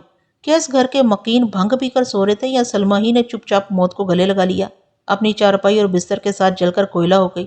لیکن چیخنا چلانا تو دور کی بات ہے، اس نے منہ سے اف تک نہیں کی۔ کیا تمہارا ذہن اس بات کو تسلیم کرتا ہے؟ وہ بے چینی سے پہلو بدلتے ہوئے بولی، پتہ نہیں جی یہ سب کچھ کیسے ہو گیا، پر سچی بات تو یہ ہے کہ ہمیں واقعی صبح ہی خبر ہوئی تھی۔ میں نے کہا، زرینہ، میں ہر بات کا بڑی اچھی طرح پتہ لگا لوں گا، مگر بہتر یہی ہوگا کہ اس واقعے کے بارے میں تم اگر کوئی خاص بات جانتی ہو تو مجھے بتا دو، ورنہ بعد میں مجھے معلوم ہوا کہ تم نے کہیں غلط بیانی سے کام لیا یا کسی بات کو چھپانے کی کوشش کی ہے تو یقین جانو تمہیں جان چھڑانا مشکل ہو جائے گی۔ وہ ایک جھجری لیتے ہوئے بولی، جناب، میں نے آپ کو سب کچھ ٹھیک اور سچ بتایا ہے۔ میں نے پوچھا، آج صبح سب سے پہلے سلمہ کے کمرے میں کون گیا تھا؟ جمیل ہی کیا تھا جی، وہ جلدی سے بولی، بلکہ اسے میں نے ہی بھیجا تھا اوپر۔ تم نے جمیل کو اوپر کیوں بھیجا تھا؟ سلمہ کو دیکھنے جی۔ سلمہ کو دیکھنے کی ضرورت کیوں پیش آ گئی تھی؟ وہ جی، ناشتے کا وقت ہو گیا تھا۔ وہ رک رک کر بولی، سلمہ عام طور پر 6 بجے نیچے اتر آتی تھی، کیونکہ چاچا فضل صبح جلدی اٹھنے کے عادی ہیں۔ آج جب 7 بج گئے اور سلمہ نیچے نہیں آئی تو میں نے جمیل کو اوپر بھیجا تاکہ پتہ چلے کہ وہ ابھی تک اوپر ہی کیوں بیٹھی ہے۔ ایک لمحے کو رک کر اس نے بھرائی ہوئی آواز میں کہا، مجھے کیا معلوم تھا کہ وہ بیچاری اب اٹھنے بیٹھنے کے قابل ہی نہیں رہی۔ میں نے سنجیدہ لہجے میں پوچھا، زرینہ تم نے بتایا ہے کہ گزشتہ رات تم چاروں نے ایک ساتھ رات کا کھانا کھایا تھا، یعنی تم، ریاض، سلمہ اور تمہاری ساس سے اول زیتون بی بی نے۔ کیا تم سب صبح ناشتہ بھی ایک ساتھ ہی کرتے ہو؟ اس نے اس بات میں جواب دیا۔ میں نے پوچھا، جب تم نے جمیل کو بلائی منزل پر سلمہ کو دیکھنے کے لیے بھیجا تھا تو کیا اس وقت ریاض ناشتے پر موجود تھا؟ نہ جی، وہ نفی میں سر ہلاتے ہوئے بولی، وہ تو وہاں موجود نہیں تھا۔ کیا تم نے جمیل سے کہا تھا کہ وہ ریاض کو بھی بلا لائے؟ اس نے نفی میں گردن ہلائی۔ میں نے قدرے سخت لہجے میں دریافت کیا۔ وہ بولی، اس لیے جی کہ ریاض اس وقت گھر میں تھا ہی نہیں۔ یہ بات مجھے جمیل سے معلوم ہو چکی تھی، تاہم میں پوری طرح تصدیق کرنا چاہتا تھا۔ میں نے صرف سار کیا، وہ گھر میں کیوں نہیں تھا جبکہ تم بتا چکی ہو کہ تم چاروں نے ایک ساتھ رات کا کھانا کھایا تھا؟ زرینہ نے کہا، تھانے دار جی، میں نے آپ کو بتایا نا کہ کھانا کھانے کے تھوڑی دیر بعد ریاض گھر سے باہر چلا گیا تھا۔ ہاں مجھے یاد ہے، تم نے یہ بات بتائی تھی۔ میں نے سر کو اس باتی جنبش دیتے ہوئے کہا، تو کیا اس سے تمہارا مطلب یہ ہے کہ ریاض احمد کل رات گھر واپس نہیں آیا تھا؟ وہ جلدی سے بولی، نا جی، میرا یہ مطلب بالکل نہیں ہے۔ وہ تھوک نکلتے ہوئے بولی، ریاض رات کو گھر واپس آیا تھا جی۔ دراصل بات یہ ہے کہ وہ رات کے کھانے کے بعد تھوڑا وقت گھر سے باہر اپنے دوستوں کے ساتھ گزارتا ہے، یہ اس کا معمول ہے۔ کل رات بھی وہ جمیل سے پہلے گھر آ گیا تھا۔ میں نے خود اسے سیڑھیوں سے اوپر جاتے دیکھا تھا۔ اس کی واپسی کے بعد بھی باہر والے دروازے کی کنڈی کھلی رہی تھی۔ جمیل کے آنے کے بعد ہی میں نے دروازے کو کنڈی لگائی تھی۔ تم نے بتایا کہ جمیل کل رات لگ بھگ 9 بجے واپس گھر آیا تھا۔ میں نے کہا، تمہارے ہی بیان کے مطابق ریاض جمیل سے پہلے گھر آ گیا تھا۔ کیا تم مجھے بتاؤ گی کہ وہ کتنا پہلے آیا تھا؟ تقریباً آدھا گھنٹہ پہلے، یعنی 8:30 بجے تک۔ جی ہاں، یہی وقت ہوگا، زرینہ نے بتایا۔ میں واپس اصل نقطے کی جانب آتے ہوئے مستفسر ہوا، تمہارے بیان میں اتنا تضاد کیوں ہے زرینہ بیگم؟ یہ کیا ہوتا ہے جی؟ وہ تیزی سے پلکیں جھپکاتے ہوئے بولی۔ غالباً وہ تضاد کا مطلب نہیں سمجھی تھی۔ میں نے وضاحت کرتے ہوئے کہا، میں یہ پوچھ رہا ہوں زرینہ کہ ایک طرف تم کہتی ہو کہ ریاض گزشتہ رات تقریباً 8:30 بجے گھر واپس آ گیا تھا، تم نے خود اپنی آنکھوں سے اسے بالائی منزل پر جاتے ہوئے دیکھا تھا۔ دوسری جانب تمہارا بیان ہے کہ آج صبح ریاض گھر میں موجود نہیں تھا، یہ کیا چکر ہے؟ اگرچہ جمیل مجھے اس بارے میں بہت کچھ بتا چکا تھا، تاہم میں اطمینان کرنا چاہتا تھا کیونکہ ریاض احمد کا کردار جس طرح اس کیس میں داخل ہوا تھا اس سے سوچ کی بہت سی راہیں کھل رہی تھیں۔ ریاض احمد کی منہ اندھیرے روانگی نظر انداز نہیں کی جا سکتی تھی۔ جمیل کا موقف تھا کہ اس کے ابا جی یعنی فضل کریم کے لاڈ پیار نے ریاض کو کافی حد تک بگاڑ دیا تھا۔ 15-16 سال کا بگڑا ہوا لڑکا کوئی بھی گل کھلا سکتا ہے، خاص طور پر اگر وہ لڑکا رات دیر تک اپنے دوستوں میں بھی اٹھتا بیٹھتا ہو۔ زرینہ نے میرے سوال کا جواب دیتے ہوئے کہا، کوئی چکر نہیں ہے تھانے دار صاحب، بات اتنی سی ہے کہ ریاض آج صبح واپس اپنے پنڈ چلا گیا، اس لیے ناشتے کے وقت اس کے گھر میں موجود ہونے کا سوال ہی پیدا نہیں ہوتا۔ وہ آج صبح کتنے بجے گھر سے نکلا تھا؟ میں نے پوچھا۔ ہمارے اٹھنے سے پہلے۔ کیا وہ جاتے ہوئے تم سے یا کسی اور سے مل کر نہیں گیا تھا؟ اس نے نفی میں جواب دیا۔ میں نے پوچھا، پھر تم اتنے وثوق سے کس طرح کہہ سکتی ہو کہ وہ اپنے گاؤں ہی کیا ہوگا؟ اس نے مجھے کل دن میں بتا دیا تھا، وہ اپنے شوہر کے بیان کی تصدیق کرتے ہوئے بولی، مگر مجھے توقع نہیں تھی کہ وہ اتنی صبح نکل جائے گا، میں تو سمجھ رہی تھی کہ وہ آرام سے ناشتہ وغیرہ کر کے جائے گا۔ اس نے مجھے کل دن ہی میں بتا دیا۔ تمہیں آج صبح کس طرح پتا چلا کہ ریاض اپنے گاؤں جا چکا ہے؟ میں صبح سب سے پہلے اٹھ جاتی ہوں، زرینہ نے بتایا۔ جب میں صحن میں بنے ہوئے باتھ روم کی طرف گئی تو بیرونی دروازے کی کنڈی کھلی دیکھ کر چونک اٹھی۔ مجھے اچھی طرح یاد تھا کہ رات میں نے خود دروازے کو کنڈی لگائی تھی، جمیل کے گھر آنے کے بعد، اور اس کے بعد گھر کا کوئی فرد گھر سے باہر نہیں گیا تھا۔ ان حالات میں نے یہی سوچا کہ ریاض منہ اندھیرے گھر سے نکل گیا ہوگا۔ کیا یہ بات عجیب نہیں لگتی؟ بات عجیب لگے یا غریب جی، کیا کہا جا سکتا ہے؟ وہ بیزاری سے بولی، چاچا فضل کے سامنے کون زبان کھول سکتا ہے؟ چاچا نے ریاض کو اتنا سر چڑھا رکھا ہے کہ وہ گھر میں کسی بھی وقت کچھ بھی کر سکتا ہے، کسی کی مجال نہیں ہے اسے روکنے ٹوکنے کی۔ میں تو تنگ آ گئی ہوں چاچا کے بھانجے کی حرکتیں دیکھ دیکھ کر۔ اس نے آخری جملہ ایک خاص انداز سے ادا کیا تھا۔ میں نے جلدی سے پوچھا، تم کون سی حرکتوں کا ذکر کر رہی ہو زرینہ؟ چھڈو جی تھانے دار صاحب، وہ بات بدلتے ہوئے بولی۔ اس کے احتراز نے میرے اندر تجسس کو ابھارا۔ میں نے اسے گھیرنے کے لیے ذرا مختلف انداز میں وار کیا، زرینہ، تم نے آج صبح بیرونی دروازے کی کنڈی کھلی دیکھ کر یقین کر لیا تھا کہ ریاض جا چکا ہے، یا اوپر جا کر اس کے کمرے میں بھی دیکھا تھا؟ کیا تم نے اس کے جانے کی تصدیق کی؟ نہیں جناب، میں اوپر نہیں گئی تھی، وہ دو ٹوک لہجے میں بولی۔ جمیل نے مجھے بتایا تھا کہ وہ بالائی منزل پر ریاض کو دیکھنے نہیں گیا تھا، تاہم اس سلسلے میں اس نے زرینہ کی جانب سے لا علمی کا اظہار کیا تھا، اور اب زرینہ بھی اوپر جا کر تصدیق کرنے سے انکاری تھی۔ میرے اندر پیدا ہونے والا تجسس لمحہ بہ لمحہ بڑھ رہا تھا۔ ریاض کے حوالے سے زرینہ کے رویے میں عجیب سی بیزاری پائی جاتی تھی۔ اس بیزاری میں ناپسندیدگی کا عنصر نمایاں تھا۔ میں نے اپنی کوریت جاری رکھتے ہوئے کہا، زرینہ، تمہارا بیان ہے کہ سلمیٰ کو پیش آنے والے افسوسناک واقعے کی تم لوگوں کو مطلق خبر نہ ہوئی، لیکن کیا تم ایسا سمجھتی ہو کہ ریاض بھی بے خبر رہا ہوگا؟ ایک لمحے کے توقف سے میں نے اضافہ کیا، وہ تو سلمیٰ کے ساتھ والے کمرے میں موجود تھا۔ میں اس بارے میں کیا کہہ سکتی ہوں تھانے دار صاحب؟ وہ روکھے لہجے میں بولی، میں ریاض کے معاملات میں زیادہ دخل نہیں دیتی، پتہ نہیں کس وقت کون سی بات اسے بری لگ جائے اور چاچا فضل کی ناراضی مول لینا پڑے۔ میں نے کہا، مجھے پتہ چلا ہے کہ ریاض احمد یتیم لڑکا ہے، وہاں موزہ طبی کلاں میں اپنی نانی کے پاس رہتا ہے، لیکن وہ اکثر یہاں آتا رہتا ہے۔ آپ بالکل ٹھیک کہہ رہے ہیں، وہ جلدی سے سر ہلاتے ہوئے بولی، وہ زیادہ تر اپنے ماموں جان فضل کریم کے پاس ہی رہتا تھا۔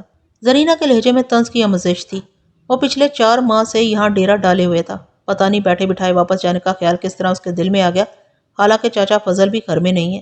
کیا ریاض نے واپس جانے کے بارے میں فضل کریم کو بتا دیا تھا؟ مجھے پتہ نہیں جناب۔ تمہارے سسر فضل کریم کی دوسری شادی کو کتنا عرصہ ہوا ہے؟ میں نے تیز لہجے میں دریافت کیا۔ وہ تھوڑا حساب لگاتے ہوئے بولی، کوئی 8 ماہ ہوئے تھے۔ میں نے واضح طور پر محسوس کیا کہ فضل کریم کی دوسری شادی کے ذکر پر زرینہ کے لہجے میں ایک خاص قسم کی تلخی اونت کر آتی تھی۔ میں نے اس کی دکھتی رگ کو دباتے ہوئے کہا، زرینہ، یہ تمہارے چاچا فضل کو بڈھے بارے دوسری شادی کرنے کی کیا سوچی تھی، اور وہ بھی ایک نوجوان لڑکی سے؟ وہ منہ بگاڑ کر بولی، باچی، بندے کا دماغ خراب ہوتے ہوئے دیر تھوڑی لگتی ہے۔ یہ بات اس نے بے سختہ کہی تھی، پھر فوراً ہی سنبھل کر محتاط انداز میں کہنے لگی، کیا کہہ سکتے ہیں جی، چاچا جی کی اپنی مرضی ہے۔ میں نے کوریت جاری رکھی، میں نے سنا ہے سلمیٰ کی عمر زیادہ سے زیادہ 20 سال ہوگی، یہ تو فضل کریم سے لگ بھگ 3 گنا عمر ہوئی نا؟ شاید میں اس کے دل کی باتیں کہہ رہا تھا، اس لیے وہ زیادہ دیر تک احتیاط کا دامن تھامے نہیں رہ سکی۔ جل کر بولی، تھانے دار صاحب، اگر چاچا کی سب سے بڑی بیٹی زندہ ہوتی تو وہ سلمیٰ کی ہم عمر ہی ہوتی۔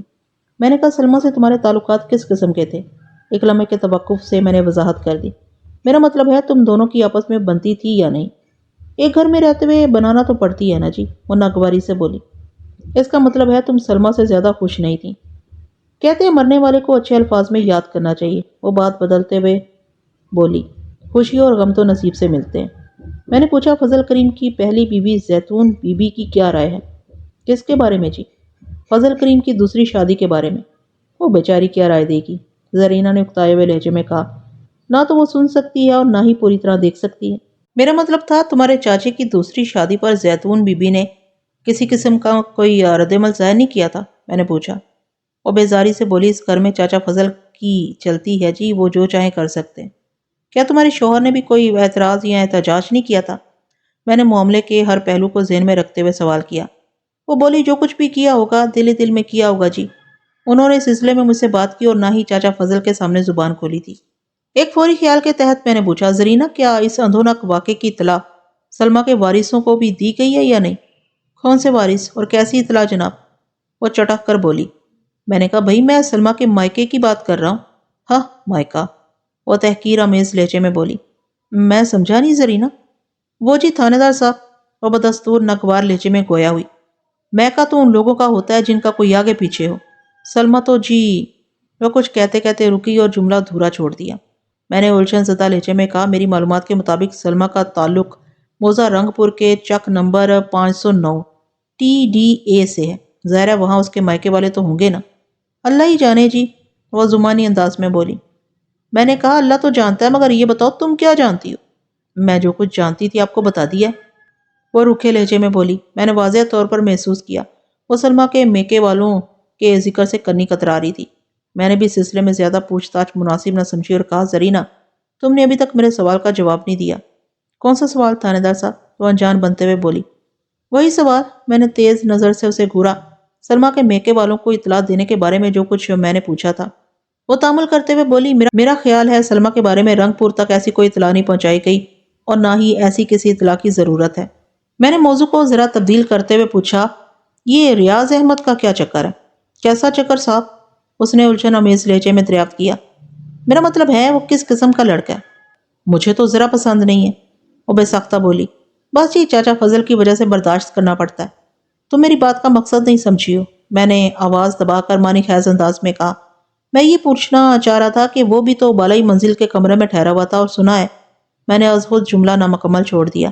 وہ فوری رد عمل کے طور پر بولی، پاس زبان کھولتے ہوئے ڈر لگتا ہے ورنہ۔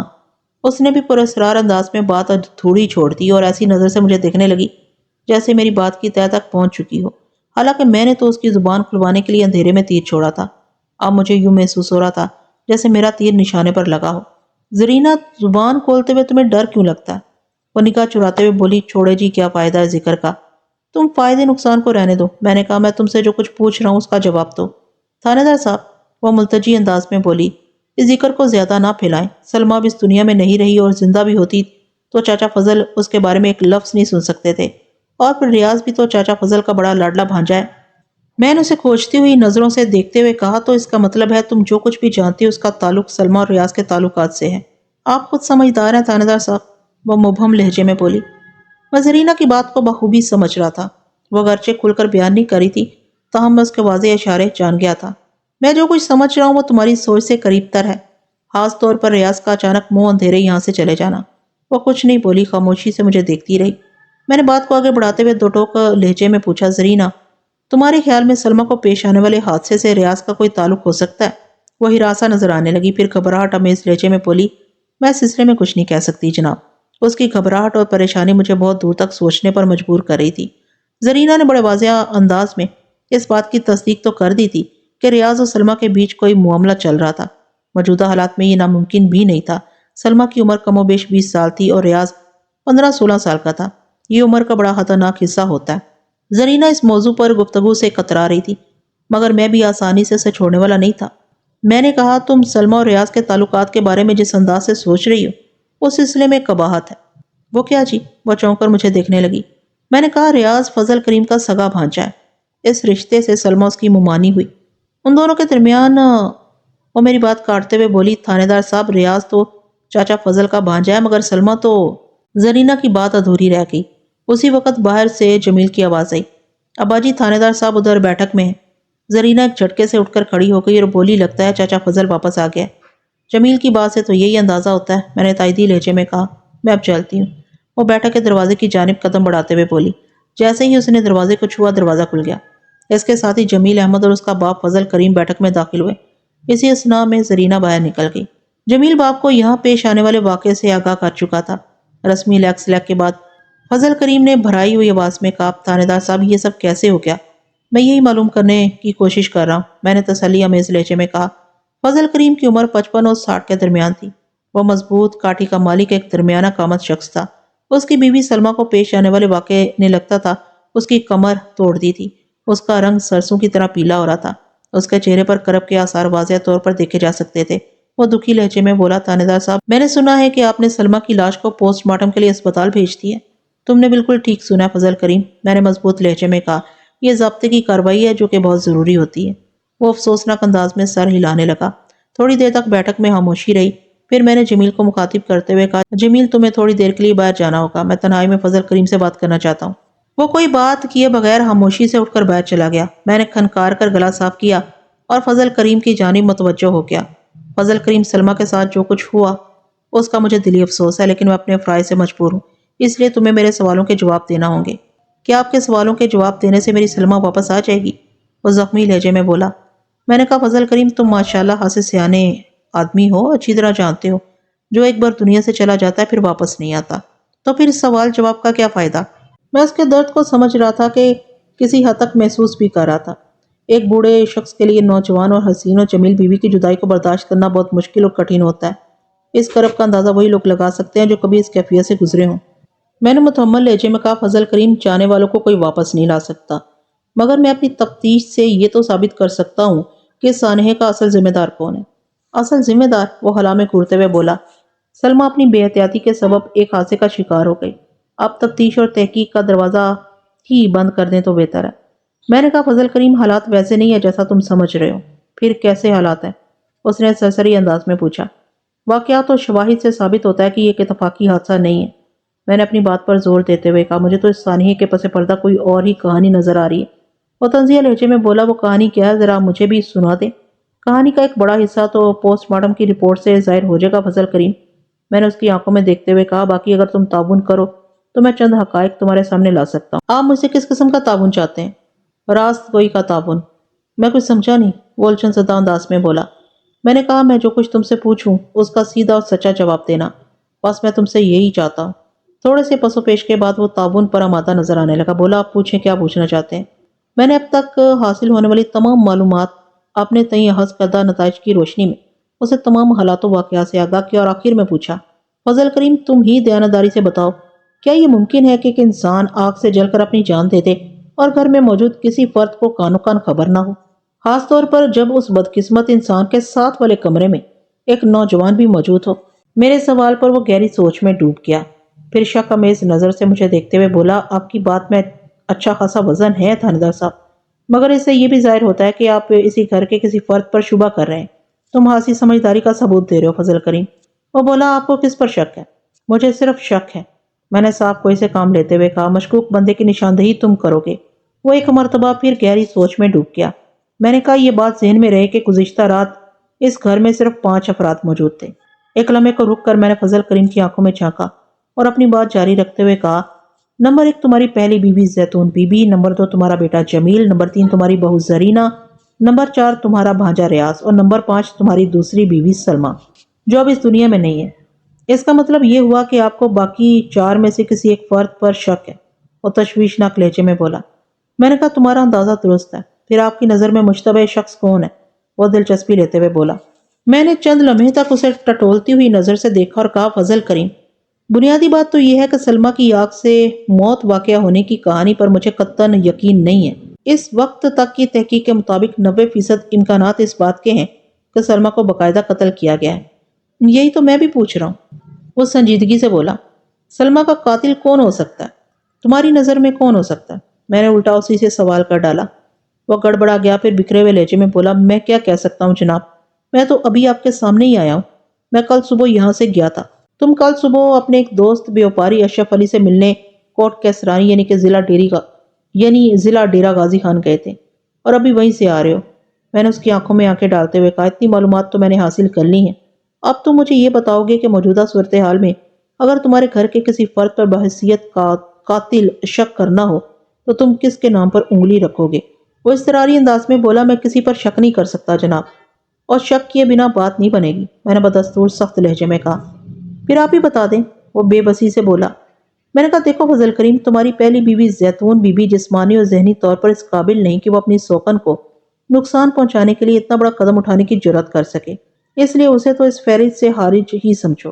جمیل اور زرینہ سے بھی اتنی گھٹیا حرکت کی توقع نہیں کر سکتا، وہ بے اختیار بولا۔ پھر تو ایک ہی فرد باقی رہ جاتا ہے، میں نے فوراً حملہ کر دیا۔ آپ کا مطلب ہے ریاض؟ اس نے حیرت بھری نظر سے مجھے دیکھا۔ میں نے اس بات میں سر ہلانے پر اکتفا کیا۔ وہ جلدی سے بولا، ایسا نہیں ہو سکتا تھانے دار صاحب۔ کیوں نہیں ہو سکتا فضل کریم؟ ریاض میرا سگا بھانجا ہے، وہ قطعیت سے بولا۔ میں اس پر پورا بھروسہ کرتا ہوں۔ میں نے کہا، موجودہ حالات میں ریاض کی ذات شکوک و شبہات کی دبیز چادر میں لپٹی نظر آتی ہے۔ اس نے کیا کیا ہے؟ فضل کریم نے پوچھا۔ وہ پراسرار طور پر موقع سے غائب ہے۔ مجھ سے کیا ثابت ہوتا ہے؟ وہ بھانجے کی حمایت کرتے ہوئے بولا۔ میں نے کہا، اس سے جو کچھ ثابت ہوتا ہے وہ تو میں تمہیں بعد میں بتاؤں گا، پہلے تو مجھے یہ بتاؤ کہ اس نے آج کی تاریخ میں تمہیں اپنے گاؤں جانے کے بارے میں کچھ بتایا تھا؟ نہیں، اس نے مجھ سے ایسا کوئی ذکر نہیں کیا تھا، اس نے بتایا۔ میں نے ایک ایک لفظ پر زور دیتے ہوئے کہا، فضل کریم، واقعات کے مطابق کل رات یعنی 7 جنوری کو تمہاری چھوٹی بیوی سلمہ حسب معمول کھانے وغیرہ سے فارغ ہونے کے بعد بالائی منزل پر اپنے کمرے میں چلی گئی تھی۔ تمہارا بھانجا ریاض جو کھانا کھانے کے بعد اپنے دوستوں کے پاس گھر سے باہر چلا گیا تھا، لگ بھگ 8:30 بجے واپس آیا اور سونے کے لیے بالائی منزل پر اپنے کمرے میں چلا گیا۔ تمہاری بہو زرینہ نے مجھے بتایا ہے کہ ریاض نے آج صبح یعنی 8 جنوری کو اپنے گاؤں جانے کے بارے میں بتایا تھا، مگر وہ 8 جنوری کا سورج طلوع ہونے سے پہلے ہی گھر سے غائب ہو گیا، اور وہ بھی چپ چپاتے، کسی کو بتائے بغیر۔ کسی شخص کا منہ اندھیرے کر کے مکینوں کو بتائے بغیر گھر سے نکل جانا کیا معنی رکھتا ہے فضل کریم؟ اور جب موسم بھی ایسا سرد ہو کے رگوں میں لہو جم جائے، تم اس سلسلے میں کیا کہتے ہو؟ وہ فکر مند نظر سے مجھے دیکھتے ہوئے بولا، جناب میری تو کچھ بھی سمجھ میں نہیں آ رہا، میں بھلا کیا کہہ سکتا ہوں؟ تمہاری سمجھ میں آئے یا نہ آئے، لیکن میری سمجھ میں بہت کچھ آ چکا ہے فضل کریم، میں نے مانی خیز لہجے میں کہا۔ وہ تشویش آمیز انداز سے مجھے دیکھنے لگا۔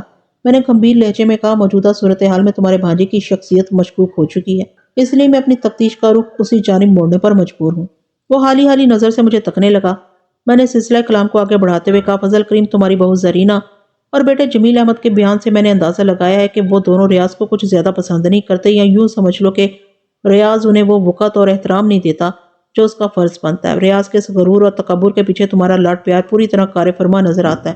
کیا میں غلط کہہ رہا ہوں؟ میں آپ کی بات کو جھٹلاؤں گا نہیں تھانے دار صاحب، وہ قدرے شرمندگی سے بولا۔ ریاض کا اس دنیا میں کوئی نہیں ہے، وہ یتیم لڑکا ہے، میں اس لیے بھی اس کا زیادہ خیال رکھتا ہوں، مگر اس کا مطلب یہ نہیں کہ وہ جمیل اور زرینہ سے بدتمیزی کرنے لگے۔ میرا خیال ہے ان دونوں کی شکایت بے جا ہے، انہوں نے خواہ ریاض کو مسئلہ بنا لیا ہے۔ میں نے کہا مجھے حیرت اس بات پر ہے کہ تم تو ریاض پر اندھا اعتماد ظاہر کر رہے ہو، لیکن اسے تو اتنی توفیق بھی نہ ہوئی کہ اپنے گاؤں جانے کے پروگرام کے بارے میں تمہیں آگاہ کر دیتا۔ ہو سکتا ہے اس کا اچانک پروگرام بن گیا ہو۔ فضل کریم اپنے بھانجے کی حمایت پر کمر بستہ نظر آتا تھا۔ میں نے کہا فضل کریم، اچانک بن جانے والے پروگراموں کے پیچھے کسی نہ کسی مجبوری کا ہاتھ ضرور ہوتا ہے۔ آپ تو خواہ ریاض کو اپنے شک کا نشانہ بنا رہے ہیں تھانے دار صاحب، وہ حقیقی امیز لہجے میں بولا۔ میرا دعویٰ ہے کہ وہ کسی بھی طرح اس معاملے میں ملوث نہیں ہو سکتا۔ میں نے اس کی آنکھوں میں آنکھیں ڈالتے ہوئے کہا، فضل کریم، میں کوئی بھی کام خواہ نہیں کرتا ہوں۔ دوسرے یہ کہ میں تمہارے دعوے کی چھان بین ضرور کروں گا، اور مجھے امید ہے کہ تم اس سلسلے میں مجھ سے ضرور تعاون کرو گے۔ میں ہر قسم کے تعاون کے لیے تیار ہوں، وہ آمادگی ظاہر کرتے ہوئے بولا۔ میں ریاض کے پیچھے اس کے گاؤں تک جانا چاہتا ہوں۔ اس سلسلے میں آپ مجھ سے کیا چاہتے ہیں؟ تم میرے ساتھ ٹبی کلاں چلو گے؟ ٹھیک ہے، میں اب تیار ہوں، وہ فیصلہ کن لہجے میں بولا۔ پھر پوچھا، کب چلنا ہے موزہ ٹبی کلاں؟ میں نے پرسوچ لہجے میں کہا، یہ میں تمہیں بتا دوں گا، پہلے یہاں کے ضروری کام نپٹا لینے دو۔ کیا یہاں بھی بہت سارے کام ہیں؟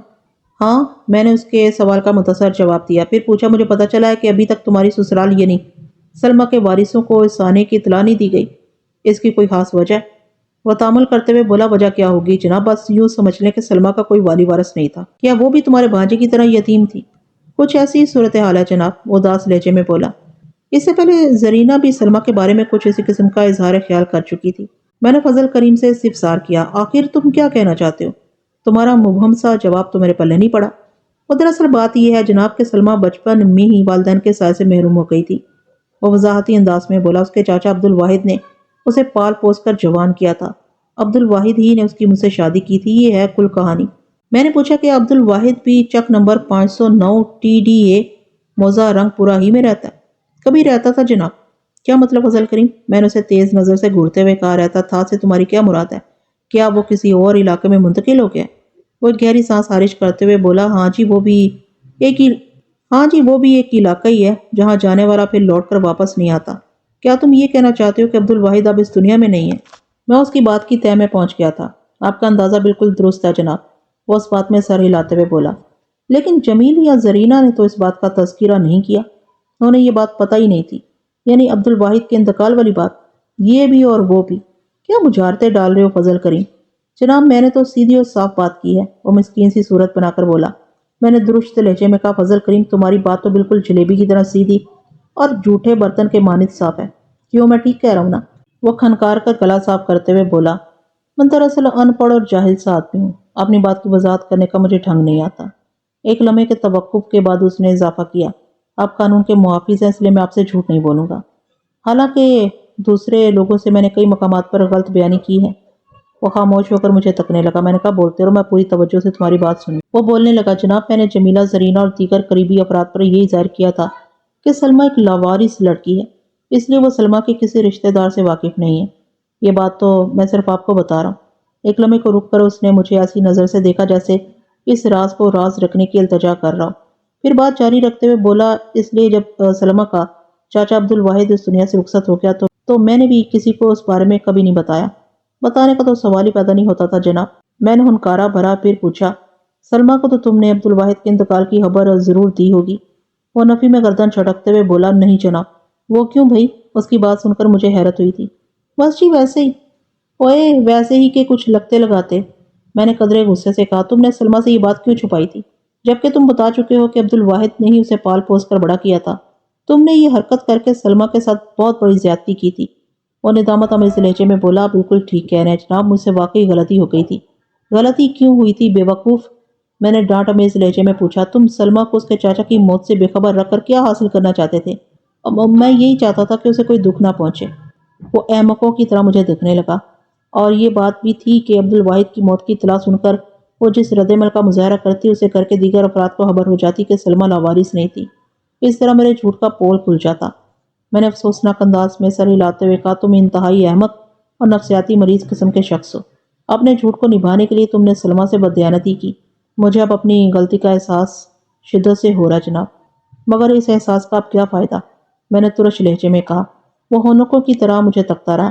اپنی باتوں حرکتوں کے سبب فضل کریم مجھے ایک بے وقوف شخص لگا تھا۔ میں نے پوچھا، عبد الواحد کا انتقال کب ہوا تھا؟ 1 ماہ پہلے جناب۔ اور تمہاری شادی کو کتنا عرصہ ہوا ہے؟ میں نے کہا، میں سلمہ سے شادی کے بارے میں پوچھ رہا ہوں۔ وہ حساب لگا کر بولا، تقریباً 8 مہینے ہو گئے ہیں جی۔ فضل کریم، تم یہ نہ سمجھنا کہ میں تمہاری بات پر یقین کر کے خاموش ہو بیٹھوں گا، میں نے دھمکی آمیز انداز میں کہا۔ اگر کسی مرحلے پر میں نے ضرورت محسوس کی تو میں تمہارے بیان کی تصدیق کے لیے موزہ رنگ پور کا چکر بھی لگاؤں گا۔ وہ ہراساں نظر سے مجھے دیکھنے لگا اور نحیف آواز میں بولا، آپ بادشاہ جناب، میں آپ کو روک تو نہیں سکتا۔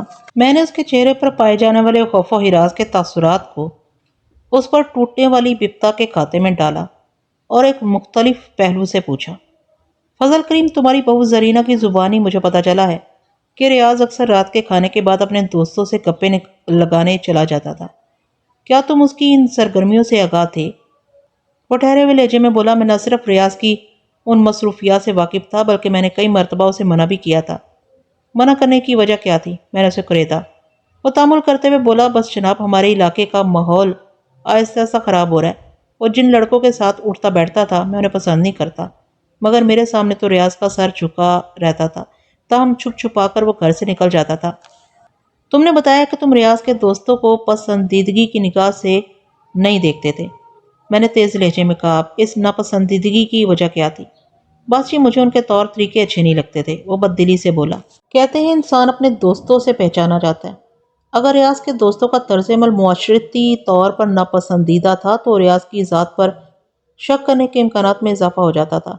اس بات یا نقطے کو ذہن میں رکھتے ہوئے میں نے فضل کریم سے سوال کیا، ریاض عموماً کن لڑکوں کے ساتھ اٹھتا بیٹھتا تھا؟ میرا مطلب ہے ان لڑکوں کے نام کیا ہیں؟ ویسے تو وہ کئی افراد سے میل تال رکھتا تھا، فضل کریم نے بتایا، مگر رفیقہ اور نواجہ اس کے زیادہ گہرے دوست تھے۔ کیا یہ دونوں بندے اس وقت علاقے ہی میں موجود ہیں؟ وہ اس بات میں جواب دیتے ہوئے بولا، ہیں تو علاقے میں ہی جناب، مگر فوری طور پر ان سے ملاقات نہیں ہو سکتی۔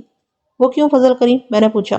اس نے بتایا، رفیق عرف فیقہ اور نواز علی عرف نواجہ کپڑے کی ایک فیکٹری میں کام کرتے ہیں اور رات کو کافی دیر سے گھر واپس آتے ہیں۔ پھر میں تمہارے ذمہ ایک کام لگاتا ہوں فضل کریم، میں نے کچھ سوچتے ہوئے کہا۔ وہ فرما برداری سے بولا، حکم سرکار۔ میں نے کہا، تم کل صبح انہیں اپنے ساتھ لے کر تھانے آؤ گے۔ اگر انہوں نے میرا کہنا نہ مانا تو جناب، تو پھر میں انہیں جوتے لگواتے ہوئے اپنے پاس تھانے بلوا لوں گا، میں نے ٹھوس لہجے میں کہا۔ مجھے ہر کام کرنے کے 101 طریقے معلوم ہیں۔ گھی اگر سیدھی انگلی سے نہ نکلے تو میں بعض اوقات گھی کے برتن کو ٹیڑھا بھی کر دیتا ہوں۔ انگلی کو ٹیڑھا کرنا تو بہت سے لوگ جانتے ہوں گے، لیکن میرا اپنا ہی طریقہ کار ہے۔ وہ کوشش کر کے دیکھتا ہوں جناب، وہ سہمے ہوئے لہجے میں بولا۔ میں نے کہا، میں ان دونوں بندوں سے معمول کی پوچھ گچھ کرنا چاہتا ہوں۔ اگر وہ شرافت سے تمہارے ہمراہ تھانے چلے ہیں تو یہ ان کے حق میں بہتر ہوگا، بصورت دیگر ان کے خلاف مجھے سخت ترین کارروائی کرنا پڑے گی۔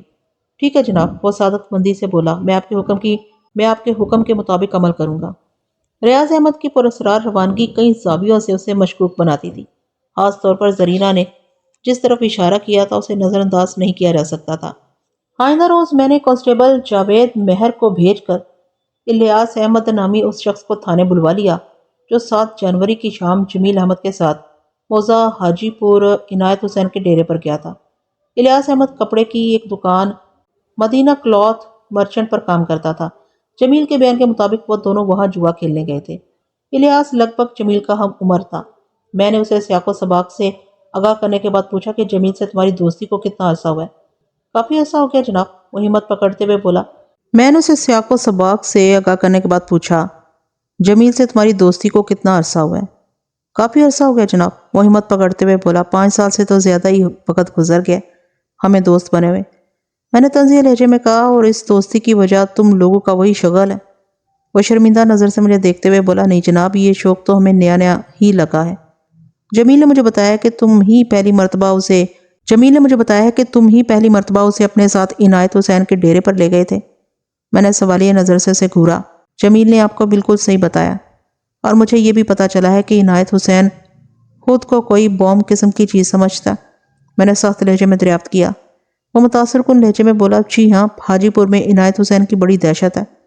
میں نے پوچھا، الیاس احمد، ذرا سوچ کر بتاؤ، پرسوں یعنی 7 جنوری کو تم دونوں کتنے بجے حاجی پور کی جانب روانہ ہوئے تھے؟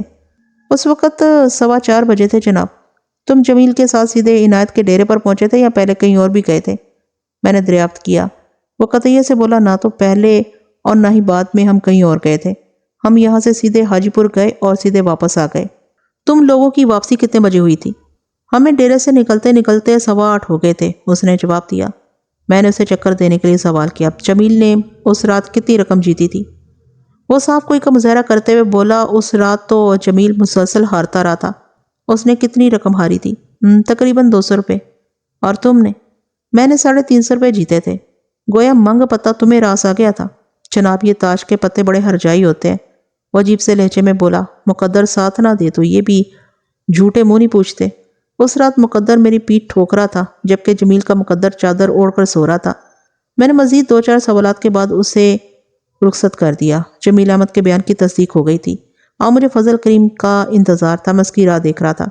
ایک خیال بجلی کے کوندے کی مانند میرے ذہن میں چمکا اور اگلے لمحے میں نے ASI فضل کریم کو اپنے کمرے میں بلا لیا۔ جب وہ میرے پاس آیا تو میں نے اسے تفصیل بتانے کے بعد کہا، افضل شاہ، تمہیں اسی وقت رنگ پور جانا ہوگا، چاہو تو اپنے ساتھ 1-2 کانسٹیبل بھی لے جاؤ۔ تمہیں جلد از جلد چک نمبر 509 TDA سے عبدالواحد نامی شخص کے بارے میں مکمل معلومات حاصل کر کے واپس آنا ہے۔ معاملے کا پس منظر میں تمہیں پہلے ہی بتا چکا ہوں، اس کام میں تاخیر نہیں ہونی چاہیے۔ تم شام تک واپس آ جاؤ گے، کیا سمجھے؟ سب کچھ سمجھ گیا جناب، وہ تسلی بخش انداز میں سر ہلاتے ہوئے بولا۔ پھر پوچھا، صرف عبدالواحد کے بارے میں پوچھ تاچھ کرنا یا سلمہ کی ہسٹری بھی معلوم کر کے آؤں؟ عبدالواحد اور سلمہ لازم و ملزوم ہے افضل شاہ، میں نے تاکیدی لہجے میں کہا۔ فضل کریم کی دوسری شادی اور سلمہ کو پیش آنے والے واقعے سے تم بخوبی آگاہ ہو۔ اس سلسلے میں فضل کریم کا بیان بھی میں تمہیں سنا چکا ہوں، اور اس کی بتائی ہوئی چند باتیں میں ہضم نہیں کر سکا، اس لیے تصدیق کی ضرورت ہے۔ ووٹ کھڑا ہوا اور پر اعتماد لہجے میں بولا، میں ابھی 10 منٹ میں رنگ پور روانہ ہو رہا ہوں ملک صاحب، میری دعائیں تمہارے ساتھ ہیں۔ میں نے کہا۔ اس نے بھرپور جذباتی انداز میں میرا شکریہ ادا کیا، پھر خدا حافظ کہہ کر میرے کمرے سے نکل گیا۔ ٹھیک 5 منٹ بعد فضل کریم میرے کمرے میں داخل ہوا۔ وہ اکیلا نہیں آیا تھا، بلکہ نواجہ اور فیقہ بھی اس کے ساتھ تھے۔ میں نے فضل کریم کے سامنے ان سے بات کرنا مناسب نہ سمجھا اور حوالدار جبار کو بلا کر فضل کو اس کے ساتھ بھیج دیا۔ جب نواز عرف نواجہ اور رفیق عرف فیقہ میرے کمرے میں باقی رہ گئے تو میں نے انہیں کرسیوں پر بیٹھنے کا اشارہ کیا۔ تھوڑا سے تذبذب کے بعد وہ بیٹھ گئے اور سہمی ہوئی نظروں سے مجھے دیکھنے لگے۔ میں نے یہ کے بعد دیگرے انہیں مخاطب کرتے ہوئے کہا، میں نے اگر تمہیں بیٹھنے کے لیے کرسیاں پیش کی ہیں تو میں یہ اختیار بھی رکھتا ہوں کہ نہ صرف تم سے کرسیاں چھین لوں، بلکہ اگر ضرورت محسوس ہو تو میں تمہیں حوالات میں بھی بند کر دوں۔ فیقہ رونی صورت بنا کر بولا، آخر ہمارا قصور کیا ہے تھانے دار صاحب؟ ہم نے کوئی جرم نہیں کیا جناب، نواجہ نے کہا۔ میں نے سمجھانے والے انداز میں کہا کہ اگر تم دونوں بے گناہ ہو اور تم سے کسی قسم کی کوئی کوتاہی سرزد نہیں ہوئی تو بے فکر ہو جاؤ، میں ایسی صورت میں تم دونوں کو یہاں سے باعزت روانہ کروں گا، لیکن اس کے لیے تمہارا بے خطا ہونا ضروری ہے۔ اس کے لیے ہمیں کیا کرنا ہوگا؟ نواجہ نے پوچھا۔ فیقہ نے سوال کیا، آپ کو کس طرح ہماری بے گناہی کا یقین آئے گا جناب؟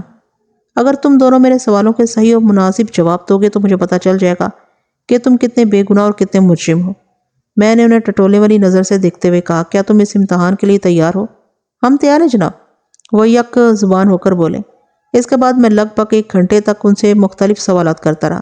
میں نے اس دوران میں سخت رویہ بھی اختیار کیا، سمجھانے بجھانے کا عمل بھی جاری رکھا اور جیل میں سڑانے کی دھمکی بھی دی، مگر 1 گھنٹے کی تفتیش کے بعد میں اس نتیجے پر پہنچا کہ سلمہ کو پیش آنے والے واقعے میں ان کا ہاتھ تھا اور نہ ہی ریاض کے کسی خفیہ مشن سے آگاہ تھے۔ ان کے درمیان ہونے والی گپ شپ میں سلمہ کا ذکر کبھی نہیں آیا تھا۔ میں نے انہیں اس وارننگ کے ساتھ تھانے سے جانے کی اجازت دے دی کہ اگر ضرورت پڑی تو انہیں دوبارہ بھی بلایا جا سکتا ہے۔ وہ اٹھ کر جانے لگے تو میں نے ایک فوری خیال کے تحت رفیق عرف فیقہ کو پکارا، اوئے ایک بات تو بتاؤ۔ وہ دونوں رک گئے۔ فیقہ سوالیہ نظر سے مجھے دیکھنے لگا۔ میرے ذہن میں جو فوری خیال آیا تھا وہ فیقہ کے چہرے پر لگی ہوئی ایک چھوٹی سی پٹی کے بارے میں تھا۔ اس کے دائیں گال پر کراس کی شکل میں ٹیپ پٹی چسپاں تھی۔ میں نے اس کے چہرے کی جانب اشارہ کرتے ہوئے پوچھا، فیقہ یہ زخم تمہیں کس طرح آیا؟ یہ زخم آیا نہیں بلکہ میں نے خود لگوایا جناب۔ کیا کہنا چاہتے ہو فیقہ؟ میں نے متعجب نظر سے اسے دیکھا۔ اس نے کہا، جناب یہ زخم میری مرضی اور خواہش کے مطابق لگایا گیا ہے۔ ذرا اپنی بات کی وضاحت تو کرو۔ وہ کنکار کر گلا صاف کرتے ہوئے بولا، پتہ نہیں آپ میری بات کو مذاق سمجھیں گے، مگر حقیقت یہ ہے کہ میں نے اپنی ملازمت بچانے کے لیے ایک نائی کی منت کر کے اپنے چہرے پر یہ زخم لگوایا۔ فیقہ اگر تمہاری بات میں کھوٹ کی آمیزش نہیں ہوگی تو یقین کرو میں ہرگز تمہارا مذاق نہیں اڑاؤں گا۔ چند لمحات سوچنے کے بعد اس نے بولنا شروع کیا، تھانے دار صاحب بات دراصل یہ ہے کہ ہماری فیکٹری کا ایک نیا مینیجر آیا ہوا ہے۔ وہ عجیب قسم کا آدمی ہے جناب، ہاتھ دھو کر میرے پیچھے پڑ گیا تھا ایک لمحے کے توقف کے بعد اس نے سلسلہ کلام کو جاری رکھتے ہوئے بتایا، تھانے دار صاحب، آپ یہ پٹی دیکھ رہے ہیں نا؟ اس نے میرے دائیں گال کی جانب اشارہ کیا اور بولا، یہاں پر چنے کے سائز کا ایک سیاہ مسا تھا۔ ظاہر ہے یہ ایک پیدائشی نشان تھا جس پر میرا کوئی قصور نہیں تھا، مگر یہ بات مینیجر صاحب کی سمجھ میں نہیں آتی تھی۔ ہمارا جب بھی سامنا ہوتا تھا وہ مجھ سے کہتا، فیقہ تمہارے چہرے پر یہ مسا تو میں نے پہلے کبھی دیکھا تھا، فیقہ تمہارے چہرے پر یہ مسا تو میں نے پہلے بھی دیکھا ہے۔ جی صاحب جی، بس اتنا ہی کہتا تھا، اور میں نے تم سے کہا تھا کہ آئندہ مجھے یہ مسا نظر نہ آئے۔ میں کہتا، صاحب جی یہ مسا تو قدرتی ہے۔ قدرتی ہے یا مصنوعی؟ وہ چڑھ کر کہتا، بس میں اسے بار بار دیکھ نہیں سکتا، تم اس کا کوئی فوری بندوبست کرو۔ میں نے اور بھی کسی کے گال پر ایسا مسا دیکھا تھا تھانے دار صاحب، میرے علاوہ بھی دنیا میں بہت سے لوگوں کے دائیں گال پر ایسا ہی مسا ہوگا۔ مجھے سمجھ نہیں آتا تھا کہ مینیجر صاحب کو میرے سیاہ مسے سے ایسا دلی لگاؤ کیوں ہو گیا تھا۔ میں دن رات اس بارے میں سوچتا رہتا تھا۔ پرسوں تو حد ہی ہو گئی۔ اتنا کہہ کر وہ خاموش ہو گیا اور میں نے پوچھا، پرسوں کون سی حد ہوگی فیقہ؟ جناب پرسوں 7 تاریخ تھی اور ہمیں ہر ماہ کی 7 تاریخ کو تنخواہ ملتی ہے۔ وہ ایک ٹھنڈی آہ بھر کر بولا، پرسوں جب میں تنخواہ لینے مینیجر صاحب کے کمرے میں پہنچا تو وہ میرے چہرے پر نظر پڑتے ہی تل ملا اٹھے۔ پھر وہی سیاہ مسا۔ میں نے عرض کیا، جناب یہ مسا تو میرے چہرے کا حصہ ہے، میں کچھ نہیں جانتا۔ انہوں نے چیخ کر کہا، تمہارا چہرہ رہے یا نہ رہے، مگر کل سے تمہارے چہرے پر یہ سیاہ مسا نہیں رہنا چاہیے، ورنہ تم اپنی نوکری ختم سمجھنا۔ تھانے دار صاحب، میں غریب آدمی اپنی نوکری کو کیسے ختم کر لیتا؟ چنانچہ میں نے دائیں گال کے سیاہ مسے سے چھٹکارا پانے کا فیصلہ کر لیا اور سیدھا نائی کی دکان پر پہنچا۔ نائی نے اس طرح کا کمال دکھا کر یہ پٹی چپکا دی ہے۔ ایک لمحے کو رک کر فیقہ نے مجھے دیکھا، پھر بولا، اب آپ کی مرضی ہے جناب، مجھ پر ہنسے یا مینیجر صاحب پر۔ میں نے حماقت بقدر حیثیت پر ایک کہکہا لگایا اور فیقہ اینڈ کمپنی کو جانے کی اجازت دے دی۔ اس سے زیادہ میں اور کر بھی کیا سکتا تھا۔ اسی شام پوسٹ مارٹم کی ابتدائی رپورٹ بھی آ گئی۔ اس رپورٹ کے مطابق سلمہ کی موت 7 جنوری کی رات 8 اور 9 بجے کے درمیان ہوئی تھی، اور انکشاف انگیز بات یہ تھی کہ اسے گلا گھونٹ کر موت کے گھاٹ اتارا گیا تھا۔ گویا میرا اندازہ 100% درست نکلا تھا کہ سلمہ کی موت آگ میں جلنے سے نہیں واقع ہوئی تھی، بلکہ جب اس کا جسم آگ میں جل رہا تھا تو بہت پہلے اس کی روح قفس عنصری سے پرواز کر چکی تھی۔ اس رپورٹ کو پڑھنے کے بعد میرا ذہن نہایت تیز رفتاری سے کام کر رہا تھا اور ہر تان ریاض احمد کے نام پر آ کر ٹوٹتی تھی۔ جمیل احمد اس رات 9 بجے گھر پہنچا تھا، لہٰذا وہ تو اس معاملے سے بالکل صاف نکل گیا تھا۔ ریاض کی پراسرار روپوشی یا بلفاظ دیگر روانگی اس واقعے کی سب سے اہم کڑی تھی، اور مجھے پہلی فرصت میں اس کڑی کو اپنے قابو میں کرنا تھا۔ میں نے ایک ہوشیار قسم کے کانسٹیبل کی ڈیوٹی لگا دی کہ وہ کل صبح فضل کریم کو ساتھ لے کر تھانے آ جائے تاکہ فی الفور موضع ٹبی کلاں تحصیل کروڑ ضلع لیا کا رخ کیا جائے۔ اب کسی قسم کی تاخیر نقصان دہ ثابت ہو سکتی تھی۔ لگ بھگ 4 بجے سپہر ہم موضع ٹبی کلاں پہنچ گئے۔ ہم سے میری مراد میں، فضل کریم، حوالدار جبار احمد اور کانسٹیبل آفتاب ہے۔ میں نے فضل کریم کو دروازے سے ذرا فاصلے پر ایک ایسی جگہ کھڑا کر دیا جہاں سے وہ بآسانی نظر نہ آ سکے۔ حوالدار اور کانسٹیبل کو میں نے ریاض کے گھر کے ایک بھی جانب تعینات کر دیا تھا۔ وہ ہر قسم کی کارروائی کے لیے پوری طرح ہدایت یافتہ تھے۔ میں نے خود آگے بڑھ کر دروازے پر دستک دی۔ فضل کریم کی بہن فضیلت بیگم اور بہنوئی عمر دین کا انتقال ہو چکا تھا، اس لیے ریاض اپنی نانی کے پاس ہی رہتا تھا۔ ریاض کی نانی جنت بی بی یعنی فضل کریم کی ماں اپنے سب سے چھوٹے بیٹے سرور علی کے ساتھ رہتی تھی۔ دوسری دستک کے جواب میں چلتے ہوئے قدموں کی آواز دروازے تک آئی، پھر نسوانی آواز میں پوچھا گیا کہ کون ہے۔ میں نے پہلے سے سوچے ہوئے منصوبے کے تحت کہا کہ میرا نام رفیق عرف فیقہ ہے، میں ریاض سے ملنے کھوکر آباد کوٹ ادھ سے آیا ہوں۔ کہ ریاض گھر میں ہے؟ کون ہے مامی؟ عورت کے کچھ بولنے سے پہلے ہی گھر کے اندرونی حصے سے کسی نے مردانہ آواز میں پوچھا۔ مذکورہ عورت نے اکتائے ہوئے لہجے میں جواب دیا، تمہارا ہی کوئی دوست ہے۔ تمہارا ہی کوئی دوست ہے ریاض؟ اپنا نام فیقہ بتایا۔ تم خود دیکھ لو یہاں آ کر، وہ کھوکر آباد سے آیا ہے۔ اس کے ساتھ ہی عورت کے قدموں کی آواز گھر کی اندرونی جانب پڑ گئی۔ تھوڑی دیر بعد کسی نے بڑے محتاط انداز میں دروازے میں چھری پیدا کر کے باہر جھانکنے کی کوشش کی۔ میں منتظر رہا کہ وہ دروازہ کھولے، مگر دونوں پٹ کے درمیان معمولی سے خلا سے زیادہ فاصلہ پیدا نہ ہو سکا۔ میں نے واضح طور پر محسوس کیا کہ دروازے کے پیچھے موجود شخص دروازے کو کھولنے سے پہلے پوری طرح اپنی تسلی کر لینا چاہتا تھا۔ اس شخص نے عورت کو ممانی کہہ کر مخاطب کیا تھا۔ اس کا مطلب یہی ہو سکتا تھا کہ وہ عورت فضل کریم کے سب سے چھوٹے بھائی سرور علی کی بیوی ہو سکتی تھی، اور مذکورہ شخص سوائے ریاض کے اور کوئی نہیں ہو سکتا تھا۔ اس کی آواز سے بھی اندازہ ہوتا تھا کہ اس کی عمر 15-16 سال سے زیادہ نہیں رہی ہوگی۔ اس دوران میں فضل کریم میرے نزدیک آ چکا تھا، حالانکہ میں نے اسے سختی سے ہدایت کی تھی کہ جب تک میں اشارہ نہ کروں وہ اپنی جگہ سے ہلنے کی کوشش نہ کرے، مگر اب کیا ہو سکتا تھا؟ وہ نہ صرف اپنی جگہ سے ہل چکا تھا بلکہ دروازے کے پیچھے موجود شخص نے جھری میں سے اس کا دیدار بھی کر لیا تھا۔ دروازے کے عقب سے تشویشناک آواز ابھری، بڑے ماموں فضل۔ اس آواز کو سنتے ہی تصدیق ہو گئی کہ دروازے کے پیچھے ریاض تھا۔ اب ایک لمحے کی تاخیر بھی بنے بنائے کھیل کو بگاڑ سکتی تھی۔ میں نے سیکنڈ کے 1000ویں حصے میں ایک فیصلہ کیا اور بجلی کسی صورت سے دروازے کو ایک زوردار دھکا دیا۔ دروازے کے پیچھے موجود اس کارروائی کی توقع نہیں کر رہا ہوگا۔ دروازے کا پٹ اس کے منہ پر لگا، مگر بوکھلاہٹ میں مبتلا کر دینے والے اس موقع پر نوجوان نے حیرت انگیز رد عمل کا مظاہرہ کیا۔ زمین بوس ہو جانے کے بجائے وہ ایک اسپرنگ کے مانند اچھلا اور اس نے چھت پر جانے والے زینوں کی جانب دوڑ لگا دی۔ میں نے ایک مخصوص انداز میں سیٹی بجائی اور اس کے پیچھے لپکا۔ وہ میری توقع سے زیادہ پھرتیلا ثابت ہوا۔ اس سے پہلے کہ میں اسے اپنی گرفت میں لینے کے لیے چھت پر پہنچتا، وہ مکان کی عقبی سمت کود چکا تھا۔ میں نے جنت بی بی کے مکان کے پچھواڑے جھانک کر دیکھا تو طبیعت خوش ہو گئی۔ میری مخصوص سیٹی کی آواز حوالدار اور کانسٹیبل تک پہنچ چکی تھی، چنانچہ وہ فوری کارروائی کے لیے تیار ہو گئے تھے۔ پھر جب ریاض احمد نے مکان کی عقبی جانب چھلانگ لگائی تو انہوں نے آنے واحد میں اسے چھاپ لیا۔ حوالدار نے ایک لمحہ بھی ضائع کیے بغیر ریاض کو ہتھکڑی پہنا دی۔ اس کارروائی میں آفتاب نے بہت اہم کردار ادا کیا تھا۔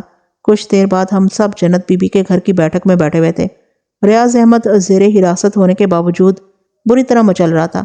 میں نے حوالدار جبار کو مخاطب کرتے ہوئے کہا، جبار، یہاں پوچھ گچھ میں وقت ضائع کرنے کی بجائے ہمیں فوراً اپنے تھانے پہنچنا ہے۔ ریاض سے ہم وہیں نبٹ لیں گے۔ آپ بالکل ٹھیک کہہ رہے ہیں ملک صاحب، جبار نے تائیدی لہجے میں کہا۔ فضل کریم بولا، تھانے دار صاحب، مجھے نہیں لگتا کہ ریاض نے وہ حرکت کی ہو جس کے سلسلے میں آپ نے اسے گرفتار کیا ہے۔ تم اپنی چونچ بند رکھو بڈھے طوطے۔ میں نے اسے بری طرح جھاڑ دیا۔ شکر کرو میں نے ابھی تک تمہیں حوالات میں بند نہیں کیا، ورنہ تم نے بڑی بدماشیاں کی ہیں۔ وہ خوفزدہ انداز میں مجھے دیکھتے ہوئے بولا، میں نے کیا کیا ہے جناب؟ یہ تو کھوکر آباد پہنچنے کے بعد میں تمہیں بتاؤں گا۔ جناب آپ مجھے ڈرا کیوں رہے ہیں؟ وہ سہم کر بولا۔ حوالدار نے کہا، زیادہ باتیں مت بناؤ ورنہ تمہیں بھی ہتھکڑی لگانا پڑے گی۔ جناب ایک تو میری چھوٹی بیوی مر گئی، اوپر سے آپ مجھے دھمکیاں دے رہے ہیں۔ اس نے بھرائی ہوئی آواز میں کہا، کچھ تو رحم کریں سرکار۔ فضل کریم نے جب سلمہ کی موت کی بات کی تو اس گھر کے مکینوں کو صورتحال کی سنگینی کا احساس ہوا۔ چھوٹی بیوی کی موت کے ذکر سے وہ یقیناً سمجھ گئے ہوں گے کہ سلمہ کا انتقال ہو گیا۔ اس خبر کے بعد تو گھر میں ایک تھرتھلی سی مچ گئی۔ فضل کریم کا چھوٹا بھائی سرور علی اس وقت گھر میں موجود نہیں تھا۔ سرور کی بیوی زبیدہ جو میری دستک سن کر بیرونی دروازے پر آئی تھی، ان کے بچے اور جنت بی بی نے فضل کریم کو گھیر لیا اور اضطراری انداز میں اس سے طرح طرح کے سوالات پوچھنے لگے۔ میں اگر مداخلت نہ کرتا تو ہمیں وہی رات ہو جاتی اور ہماری واپسی مخدوش ہو کر رہ جاتی۔ میری ہدایت پر حوالدار نے ہتھکڑی لگے ریاض کو گھر سے باہر نکالا۔ آفتاب پوری طرح فضل کریم پر نگراں ہو گیا تھا۔ اس گھر کے مکین اچھی طرح یہ بات سمجھ چکے تھے کہ میں نے ریاض کو سلمہ کے قتل کے الزام میں گرفتار کیا تھا، لہٰذا کسی نے کار سرکار میں مداخلت کی کوشش نہیں کی۔ ہم بخیر و خوبی 8:30 بجے رات کوٹ اد پہنچ گئے۔ میں نے ریاض کو حوالدار کے حوالے کرتے ہوئے کہا، آج کی رات یہ تمہارے پاس رہے گا کہ اس کی پوری صورتحال سے تم واقف ہو۔ میں یہ بتانے کی ضرورت محسوس نہیں کرتا کہ اسے کیا اگلوانا ہے اور کیا نگلوانا ہے۔ تم ماشاءاللہ اچھے خاصے سمجھدار اور تجربے کار آدمی ہو۔ آپ فکر ہی نہ کریں ملک صاحب۔ حوالدار نے ریاض کو ایسے دیکھا جیسے قصائی بکرے کو دیکھتا ہے۔ میں ایک رات میں اس کی پیمائش کر لوں گا، اندر اور باہر دونوں طرف سے آپ مطمئن ہو کر جائیں۔ اور اس کا کیا کرنا ہے ملک صاحب؟ کانسٹیبل آفتاب نے فضل کریم کی جانب اشارہ کرتے ہوئے پوچھا۔ میں نے فضل کریم کو گھور کر دیکھا اور کہا کہ یہ بھی آج کی رات ہمارا مہمان رہے گا، مگر خیال رکھا جائے کہ ماما بھانجا ایک دوسرے سے ملاقات نہ کر سکے۔ آخر میرا قصور کیا تھانے دار صاحب؟ فضل کریم نے احتجاجی لہجے میں کہا۔ قصور بھی تمہیں صبح ہی بتایا جائے گا، میں نے کہا۔ حوالدار نے پوچھا، ملک صاحب فضل کریم کی آؤ بھگت بھی کرنا ہوگی؟ نہیں جبار احمد، میں نے اسے سختی سے ٹوک دیا، اس کو تم ہاتھ بھی نہیں لگاؤ گے، یہ آج کی رات میری ایک امانت کے طور پر تمہارے پاس رہے گا، اسے ذرا دوسری قسم کا حساب کتاب کرنا ہے مجھے۔ فضل کریم نے الجھن زدہ نظر سے مجھے دیکھا، مگر میں نے اس کی الجھن رفع کرنا ضروری نہ سمجھا۔ تمام ضروری امور نپٹانے کے بعد میں اپنے گھر آ گیا۔ دوسری صبح یہ ثابت ہو گیا کہ فضل کریم کو تھانے میں ٹھہرانے کا ایک بہت بڑا فائدہ ہوا تھا۔ ریاض نے تھوڑی سی ہل و حجت کے بعد حقیقت حال سے پردہ اٹھا دیا تھا۔ اگر اس رات فضل کریم اپنے گھر چلا جاتا اور گھر والوں کو ریاض کی گرفتاری کے بارے میں بتا دیتا تو صورتحال بگڑنے کے امکانات پیدا ہو سکتے تھے، مگر قدرت کو شاید یہی منظور تھا کہ وہ کسی مناسب طور پر حل ہو جائے۔ میں حسب معمول اپنے وقت پر تیار ہو کر تھانے پہنچا تو حوالدار جبار احمد نے میرے کمرے میں آ کر یہ خوشخبری سنائی، ملک صاحب کے کام ہو گیا ہے۔ کیا ریاض نے اقرار جرم کر لیا؟ میں نے استفسار کیا۔ وہ اندرونی جوش کو دباتے ہوئے بولا، قتل ریاض نے نہیں کیا جناب۔ پھر قاتل کون ہے؟ میں نے چونک کر پوچھا۔ حوالدار نے بتایا، جمیل کی بیوی زرینہ ملک صاحب۔ وہ قدم قدم پر مجھے حیرت زدہ کر رہا تھا۔ میں نے تیکھے لہجے میں دریافت کیا، یہ تم کیا کہہ رہے ہو جبار احمد؟ یہ میں نہیں کہہ رہا جناب، وہ جلدی سے بولا، یہ انکشاف تو ریاض نے کیا ہے۔ کہیں وہ تمہیں کوئی چکر دینے کے لیے تو یہ کہانی نہیں سنا رہا؟ جبار کو کون چکر دے سکتا ہے جناب؟ وہ سینہ ٹھوکتے ہوئے بولا، ریاض تو بھی بچہ ہے میرے سامنے۔ ایک لمحے کو رک کر اس نے کہا، اگر آپ کو میری بات کا یقین نہیں آ رہا تو ریاض کو یہاں بلا کر خود اس سے پوچھ لیں۔ میں نے پوچھا، تم نے ریاض کے ساتھ کوئی سخت قسم کی کارروائی تو نہیں ڈالی؟ مجھے شک ہوا تھا کہ کہیں دھنائی ٹھکائی سے بچنے کے لیے ریاض نے زرینہ کا نام نہ لے دیا ہو۔ بعض اوقات مجرم اس طرح بھی قانون کی آنکھ میں دھول جھونکنے کی کوشش کرتے ہیں۔ مجھے سوچ میں گم دے کر حوالدار نے کہا، ملک صاحب قسم لے لیں، جو 2-4 تھپڑوں اور 3-4 ٹھڈوں سے زیادہ میں نے اس کی تواضع کی ہو۔ بندہ خاصا بھلا مانس ہے۔ میرے تیور دیکھتے ہی پٹری پر آ گیا۔ اس نے اصل بات بتا دی ہے۔ میں نے ریاض کو اپنے کمرے میں بلا لیا اور اس کے دیے ہوئے بیان پر اس سے مختلف سوالات کیے تو پتہ چلا کہ حوالدار ٹھیک ہی کہہ رہا ہے۔ میں یہاں ریاض کے بیان کا خلاصہ تحریر کر رہا ہوں۔ 7 جنوری کی شام میں نے سب کے ساتھ مل کر کھانا کھایا تھا۔ سب سے مراد زیتون بی بی اور زرینہ ہے، کیونکہ ماما فضل اس روز کوٹ کے اسرانی کیا ہوا تھا اور جمیل ابھی دکان سے واپس نہیں آیا تھا۔ کھانے کے بعد میں حسب معمول اپنے دوستوں سے گپ شپ کرنے گھر سے باہر چلا گیا۔ فیقہ اور نواجہ کے ساتھ میں نے اچھا خاصا وقت گزارا اور جب میں واپس گھر آیا تو اس وقت لگ بھگ رات کے 8:30 بجے تھے۔ میں جانتا تھا کہ ماما فضل رات کو گھر نہیں آئے گا، اس لیے میں نے سوچا کہ اپنے کمرے میں جا کر سونے سے پہلے تھوڑی دیر تک مامی سلمہ سے بات چیت کر لوں۔ میں جب سلمہ والے کمرے کے قریب پہنچا تو مجھے اندر سے عجیب سی آوازیں سنائی دیں، جیسے 2 افراد کے درمیان زور آزمائی ہو رہی ہو۔ مجھے سخت حیرت ہوئی کیونکہ سلمہ مامی کو اس وقت اپنے کمرے میں اکیلا ہونا چاہیے تھا۔ میرے اندر تجسس نے سر ابھارا اور میں دروازے کی درز سے آنکھ لگا کر کھڑا ہو گیا۔ اندر چراغ کی ہلکی روشنی پھیلی ہوئی تھی اور اس روشنی میں نظر آنے والے منظر نے مجھے پتھر کا بنا دیا۔ میں نے دیکھا زرینہ مامی سلمہ کا گلا دبا رہی تھی۔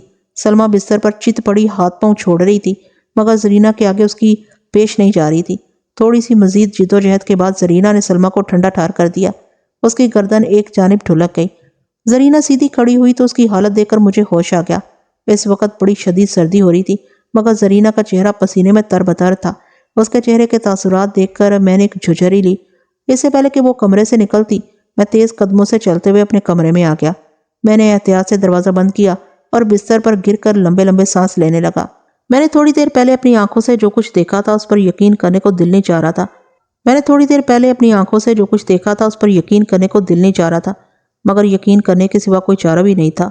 وہ کوئی خواب نہیں تھا، ایک جیتی جاگتی حقیقت تھی۔ میں کافی دیر تک اپنے بستر پر پڑا اسی بارے میں سوچتا رہا۔ زرینہ میرے کمرے میں آتے ہی زیریں منزل پر جا چکی تھی۔ میں نے اپنے کمرے کے دروازے سے باہر اس کے گزرتے ہوئے قدموں کی چاپ واضح طور پر سنی تھی۔ اچانک میرے دل میں خواہش جاگی کہ میں دوبارہ سلمہ والے کمرے میں جھانکوں۔ ہزار کوشش کے باوجود بھی میں اس خواہش کو دبا نہ سکا اور اپنے کمرے سے باہر نکل آیا۔ اس وقت زیریں منزل سے زرینہ اور جمیل کے باتیں کرنے کی آواز آ رہی تھی، جس سے اندازہ ہوتا تھا کہ جمیل ابھی گھر آیا تھا اور زرینہ اس کے لیے کھانا وغیرہ نکال رہی تھی۔ میں نے زیریں منزل کی آوازوں کو نظر انداز کر کے سلمہ والے دروازے کی درز سے اندر جھانکنے لگا۔ چراغ ہنوز اپنی دھیمی روشنی خارج کر رہا تھا۔ سلمہ کی چارپائی کے نزدیک دہکتے ہوئے کوئلوں والا دابڑا رکھا ہوا تھا اور خود سلمہ موسم کی شدت سے بے نیاز اور زندگی کی قید سے آزاد اپنے بستر پر پڑی تھی۔ تھوڑی دیر بعد میں دوبارہ اپنے کمرے میں موجود تھا۔ یہ بات ہزار سوچنے کے باوجود بھی میری سمجھ میں نہیں آ رہی تھی کہ زرینہ نے سلمہ کو کیوں قتل کیا تھا۔ اس بات پر بھی مجھے حیرت ہو رہی تھی کہ اتنا بڑا کارنامہ سر انجام دینے کے بعد وہ کتنے اطمینان سے جمیل کو رات کا کھانا کھلا رہی تھی۔ ان دونوں واقعات کے درمیان زیادہ سے زیادہ آدھے گھنٹے کا تفاوت رہا ہوگا۔ زرینہ کی ذات کا یہ پہلو پہلی بار میرے سامنے آیا تھا۔ میں اس معاملے میں جس قدر سوچ رہا تھا اتنا ہی الجھتا چلا جا رہا تھا۔ جب کوئی بات میری سمجھ میں نہیں آئی تو میں نے وہاں سے فرار ہونے کے بارے میں سوچا۔ مجھے یقین تھا کہ جب دوسری صبح کمرے سے سلمہ کی لاش دریافت ہوگی تو اس سلسلے میں مجھ پر ہی شک کیا جائے گا۔ زرینہ اور جمیل مجھے پسند نہیں کرتے تھے۔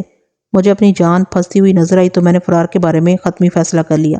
میں ماما فضل کے گھر سے فرار ہو کر یہ سمجھ بیٹھا تھا کہ محفوظ ہو گیا ہوں، لیکن تھانے دار صاحب آپ ڈھونڈتے ڈھانڈتے ٹبی کلاں بھی پہنچ گئے اور مجھے گرفتار کر لیا، حالانکہ میں اس معاملے میں بالکل بے قصور ہوں۔ اس نے اپنی بات مکمل کی تو میں نے پوچھا، اگر تم سلمہ کے قتل میں کسی بھی طرح ملوث نہیں ہو تو پھر جنت بی بی کے گھر واقع ٹبی کلاں سے تم نے چھت کے ذریعے فرار ہونے کی کوشش کیوں کی تھی؟ آپ اسے میری ایک اور حماقت سمجھ لیں جناب۔ وہ اپنی غلطی کا اعتراف کرتے ہوئے بولا، پہلی حماقت میں ماما فضل کے گھر سے فرار ہو کر چکا تھا۔ بس یوں سمجھ لیں میں پیش آنے والے حالات سے بری طرح خوفزدہ ہو گیا تھا اور پریشانی میں الٹی سیدھی حرکتیں کر بیٹھا تھا۔ اس کے لہجے میں سچائی کی جھلک نمایاں تھی۔